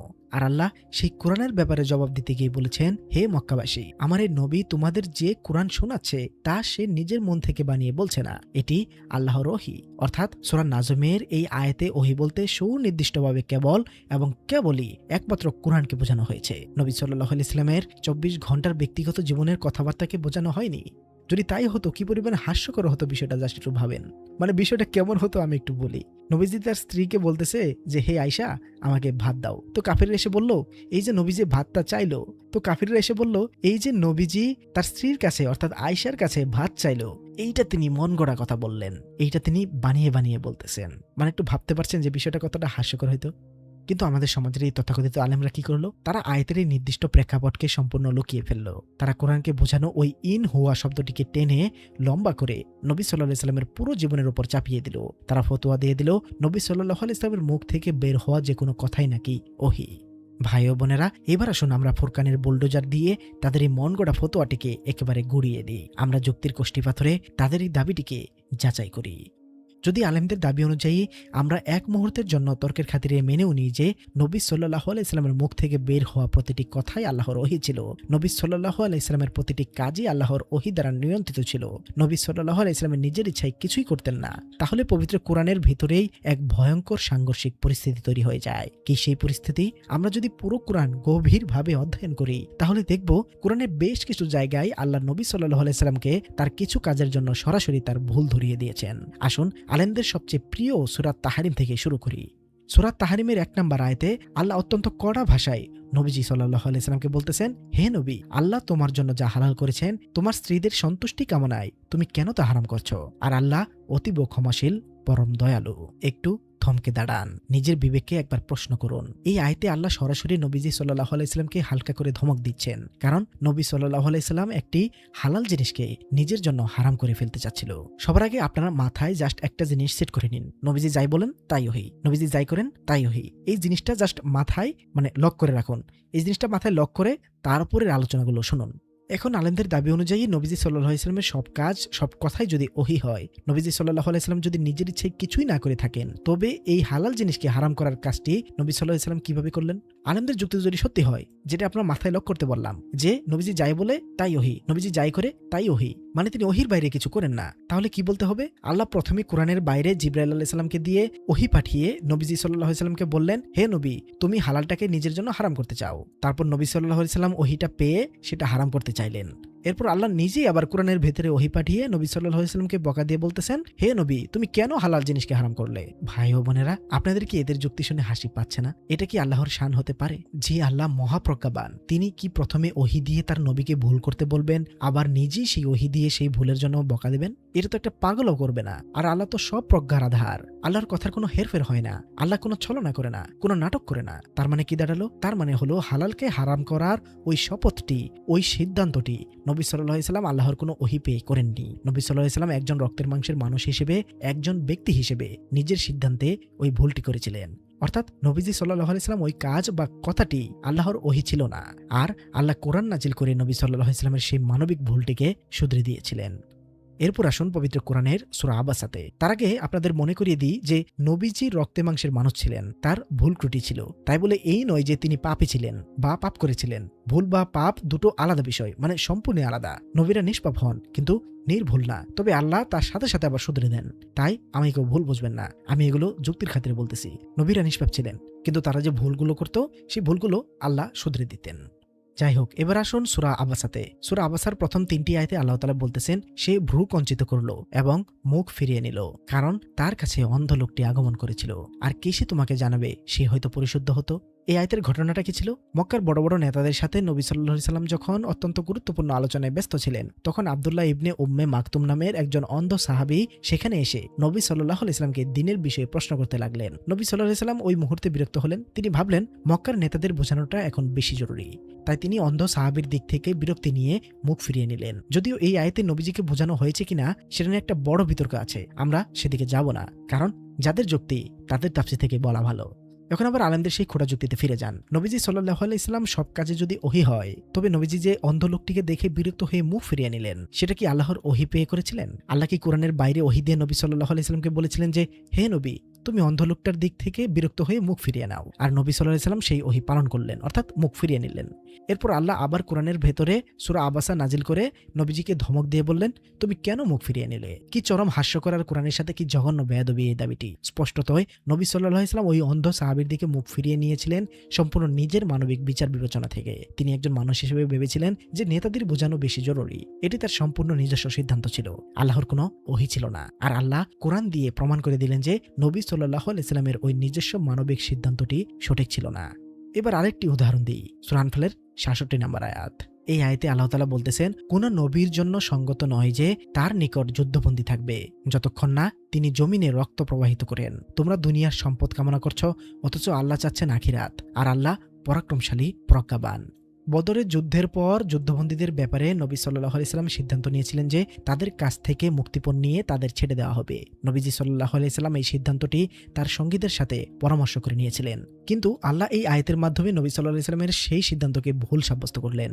এখন আপনারা নিজেরাই বিচার করুন, নবী সাল্লাল্লাহু আলাইহি সাল্লামের মুখ থেকে বের হওয়া সব কথাই যদি ওহী হতো, তবে কি আল্লাহ ওই ওহী দিয়ে নবী সাল্লাল্লাহু আলাইহি সাল্লামকে প্রথমে বন্দী রাখতে বললেন আর আবার কোরআন দিয়ে নবী সাল্লাল্লাহু আলাইহি সাল্লামকে তিরস্কার করলেন? কখনোই না। আরো একটা লাস্ট যুক্তি দেই, সূরা তওবার 43-এ যান। সূরা তওবার 43 নম্বর আয়াতে আল্লাহ তাআলা বলতেছেন, আল্লাহ তোমাকে ক্ষমা করেছেন, তুমি তাদের কেন অনুমতি দিলে? যতক্ষণ না তোমার কাছে স্পষ্ট হয় তারা যারা সত্য বলেছে এবং তুমি জেনে নাও মিথ্যাবাদীদেরকে। অর্থাৎ তুমি যতক্ষণ পর্যন্ত স্পষ্ট হইলে না যে কারা মিথ্যাবাদী এখানে কারা সত্যবাদী, তার আগেই তুমি তাদেরকে কেন অনুমতি দিলে? আর এই ভুলের জন্য আল্লাহ তোমাকে ক্ষমা করেছেন। এই আয়াতে নবীজি কিছু মানুষকে কিছু একটা অনুমতি দিয়েছিলেন। এখন নবীজির সব কাজে যদি ওহী হয়, তবে তো প্রথমে আল্লাহ তাকে অনুমতি দিতে বলেছেন। অর্থাৎ আল্লাহ প্রথমে ওহী দিলেন জিবরাইল আলাইহিস সালামের মাধ্যমে যে হে নবী, তুমি আগে তাদেরকে অনুমতি দাও। তারপরে আল্লাহ আবার কোরআনে আয়াত নাজিল করলেন, হে নবী, তুমি তাদের কেন অনুমতি দিলে? মানে বিষয়টা ভাবছেন একবার, নবীজির সব কাজে যদি ওহী হয়, তবে তো আল্লাহ ওহী দিয়ে তাকে অনুমতি দিতে বলেছিলেন। তাহলে আল্লাহ কেন আবার তাকে প্রশ্ন করবেন যে আপনি যাচাই বাছাই না করে কেন অনুমতি দিলেন? আল্লাহকে আগে ওহী দিয়ে অনুমতি দেওয়া হবেন আর পরে আবার নিজেই নবীকে প্রশ্নবিদ্ধ করবেন? আল্লাহ কি ছলচাতুরি করেন? আল্লাহর শানে কি এগুলো বেয়াদবি নয়? ভাই ও বোনেরা, এই অকাট্য প্রমাণগুলো থেকে এটি দিবালোকের মতো স্পষ্ট হয়ে যায় যে সূরা নাজমের 3 ও 4 নম্বর আয়াতের অপব্যাখ্যা করে আলেমরা যে দাবি করে নবী সাল্লাল্লাহু আলাইহি ওয়াসাল্লামের সব কথাই ওহী, এটি শতভাগ মিথ্যা এবং কোরআনের সাথে সরাসরি সাংঘর্ষিক। নবী সাল্লাল্লাহু আলাইহি ওয়াসাল্লামের সব কথা ওহী ছিল না। নবী সাল্লাল্লাহু আলাইহি ওয়াসাল্লামের নিজের ইচ্ছা ছিল, নিজের বিবেক ছিল, নিজের মানবিক বিচারবোধ ছিল। তিনি নিজের সিদ্ধান্তে অনেক কাজ করতেন, যার মধ্যে কিছু কাজ সঠিক ছিল আর যেগুলো ভুল হতো আল্লাহ কোরআন দিয়ে তা শুধরে দিতেন। ভিডিওর এই পর্যায়ে এসে বলতে চাচ্ছি যে আপনাদের তো আবার কোরআনের দলিল শক্তপোক্ত মনে হয় না। মানে কোরআনের দলিল দিলে অনেকের গা জ্বলে, কিন্তু হাদিস থেকে দলিল দিলে মহা খুশি। তো চলুন আপনাদের দৃষ্টিতে শক্ত দলিলই আমরা দেই। সহিহ মুসলিমের 6021 নম্বর হাদিসটি লক্ষ্য করুন। এটা হাদিস একাডেমির প্রকাশনীতে 6021 নম্বর এবং আন্তর্জাতিক নাম্বার হলো 2362 নম্বর। এই হাদিসটিতে বলা হচ্ছে, আব্দুল্লাহ ইবনু রুমি ইয়ামামি, আব্বাস ইবনু আব্দুল আজম আম্বারি ও আহমদ ইবনু জাফর মাকারি রহমাতুল্লাহ আলাইহি থেকে রাফি ইবনু খাদিজ রাদিয়াল্লাহু আনহু হতে বর্ণিত।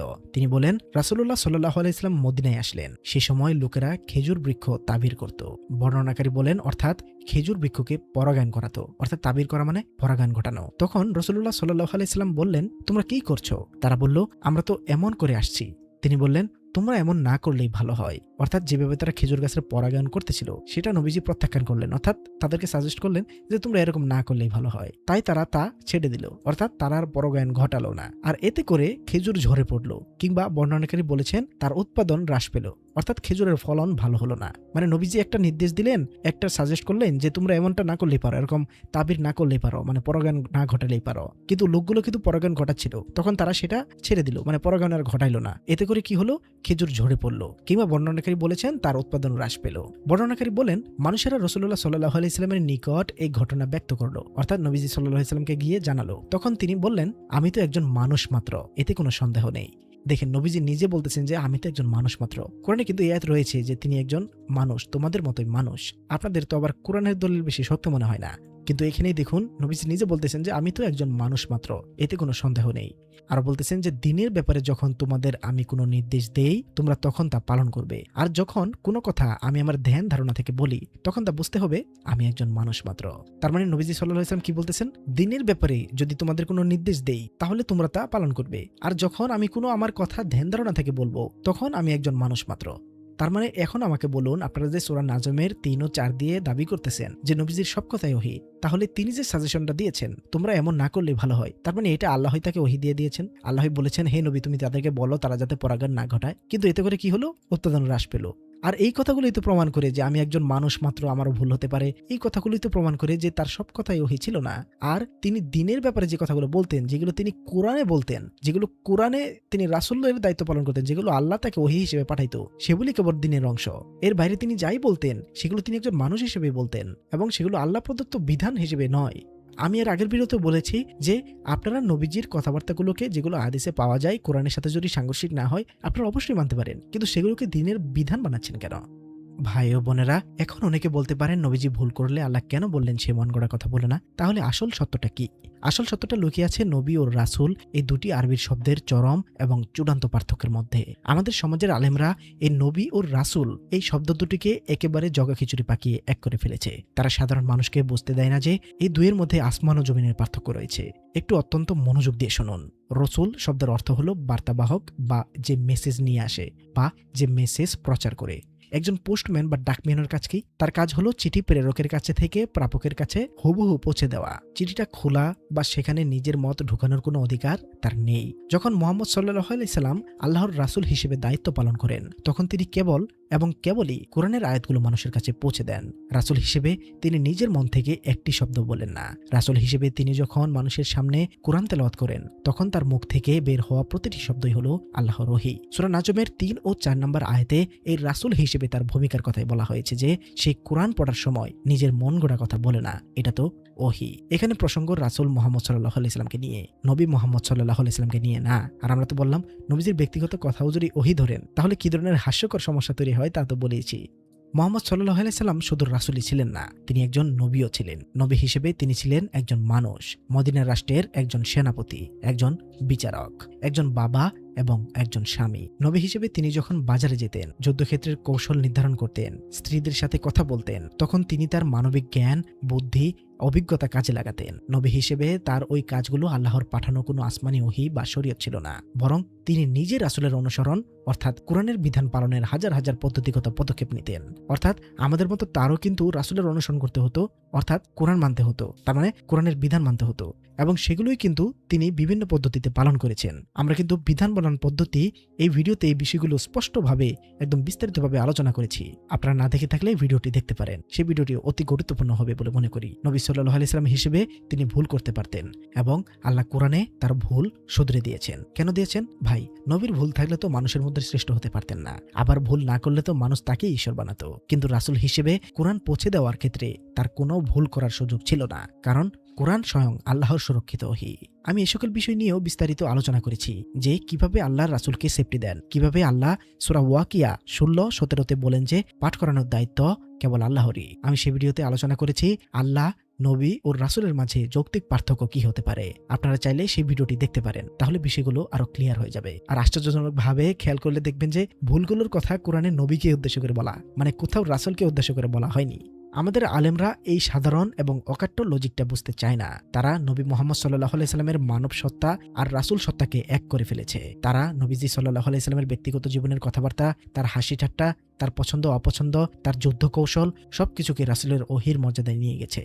আর এই ভয়ঙ্কর ভুলের কারণেই তারা কোরআনের বাইরে সমান্তরাল এক বিশাল দ্বীনের জন্ম দিয়েছে, যার নাম তারা দিয়েছে হাদিস। তারা নবী সাল্লাল্লাহু আলাইহি সাল্লামের নামে লেখা হাদিসের বইগুলোতে নবী সাল্লাল্লাহু আলাইহি সাল্লামের ব্যক্তিগত জীবনের হাজারো মানবিক কাজ আর মুখের কথাকে দ্বীনের বিধান হিসেবে মানুষের ঘাড়ে চাপিয়ে দিয়েছে। তারা কোরআনের সেই শাশ্বত ঘোষণা, আমি দ্বীনকে পরিপূর্ণ করে দিলাম, এই ঘোষণাকে পদদলিত করে প্রমাণ করতে চেয়েছে যে কোরআন বিধানের ব্যাপারে অসম্পূর্ণ।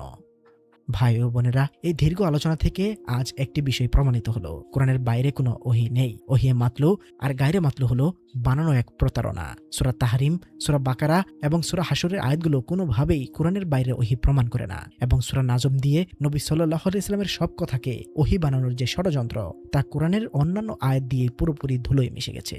আমাদের জন্য দ্বীনের বিধান, আমাদের হাশরের ময়দানে জবাবদিহিতার একমাত্র সিলেবাস হলো ফুরকান, পবিত্র আল কোরআন। আল্লাহ আমাদের এই অকাট্য সত্যটি বুকের ভেতর ধারণ করার তৌফিক দিন। কিন্তু ভাই ও বোনেরা, আমাদের এই বুদ্ধিবৃত্তিক সংগ্রাম, মিথ্যার বিরুদ্ধে আমাদের এই লড়াই কি আজ এখানেই শেষ হয়ে গেল? না। সমাজের এই প্রতিষ্ঠিত তথাকথিত আলেমরা, যাদের ব্যবসার ভিত আজ কোরআনের আঘাতে কেঁপে উঠেছে, তারা এত সহজে হার মানবে না। তারা এরপরও সাধারণ মানুষকে বিভ্রান্ত করার জন্য নতুন নতুন রূপ নিয়ে আসবে। তারা বলবে, তোমরা যতই যুক্তি দাও না কেন, নবীজির কাছেই কোরআনের বাইরে ওহী আসতই, এবং তা ওই হাদিসের বইগুলোতেই লেখা আছে। ঠিক আছে, আমাদের আগামী পর্বে আমরা তাদের এই দাবিটাকেই তর্কের খাতিরে এক মুহূর্তের জন্য সত্য বলে মেনে নেব।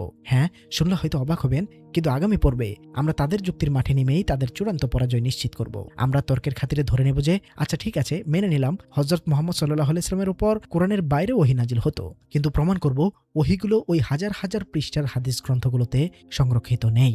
যদি হাদিসগুলো সত্যিই আল্লাহর ওহী হয়ে থাকে, তবে তো তাকে অবশ্যই আল্লাহর ওহীর মানদণ্ডে উত্তীর্ণ হতে হবে। আগামী পর্বে আমরা ওই হাদিসের বইগুলোকে ফুরকানের সেই অকাট্য মানদণ্ডে, সেই চূড়ান্ত অপারেশন টেবিলে নিয়ে আসব। আমরা যাচাই করে দেখব যে গ্রন্থগুলোকে তারা আল্লাহর ওহী বলে দাবি করছে, সেই গ্রন্থগুলোর ভেতরে আসলে কি লেখা আছে। আমরা প্রমাণ করে দেব যে কিভাবে লক্ষ লক্ষ জাল হাদিস, পরস্পর বিরোধী কথা, কোরআনের সাথে সাংঘর্ষিক আইন আর মানুষের তৈরি করা কিচ্ছা কাহিনী দিয়ে ওই বইগুলো ভরা, যা আমার নবীজির শানে চরম বেয়াদবি।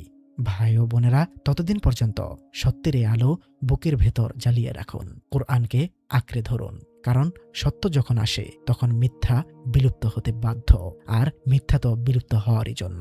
দেখা হবে আগামী পর্বে নতুন কোনো সত্যের সন্ধানে। সে পর্যন্ত সবাই ভালো থাকবেন, সুস্থ থাকবেন। সবাইকে সালামুন আলাইকুম।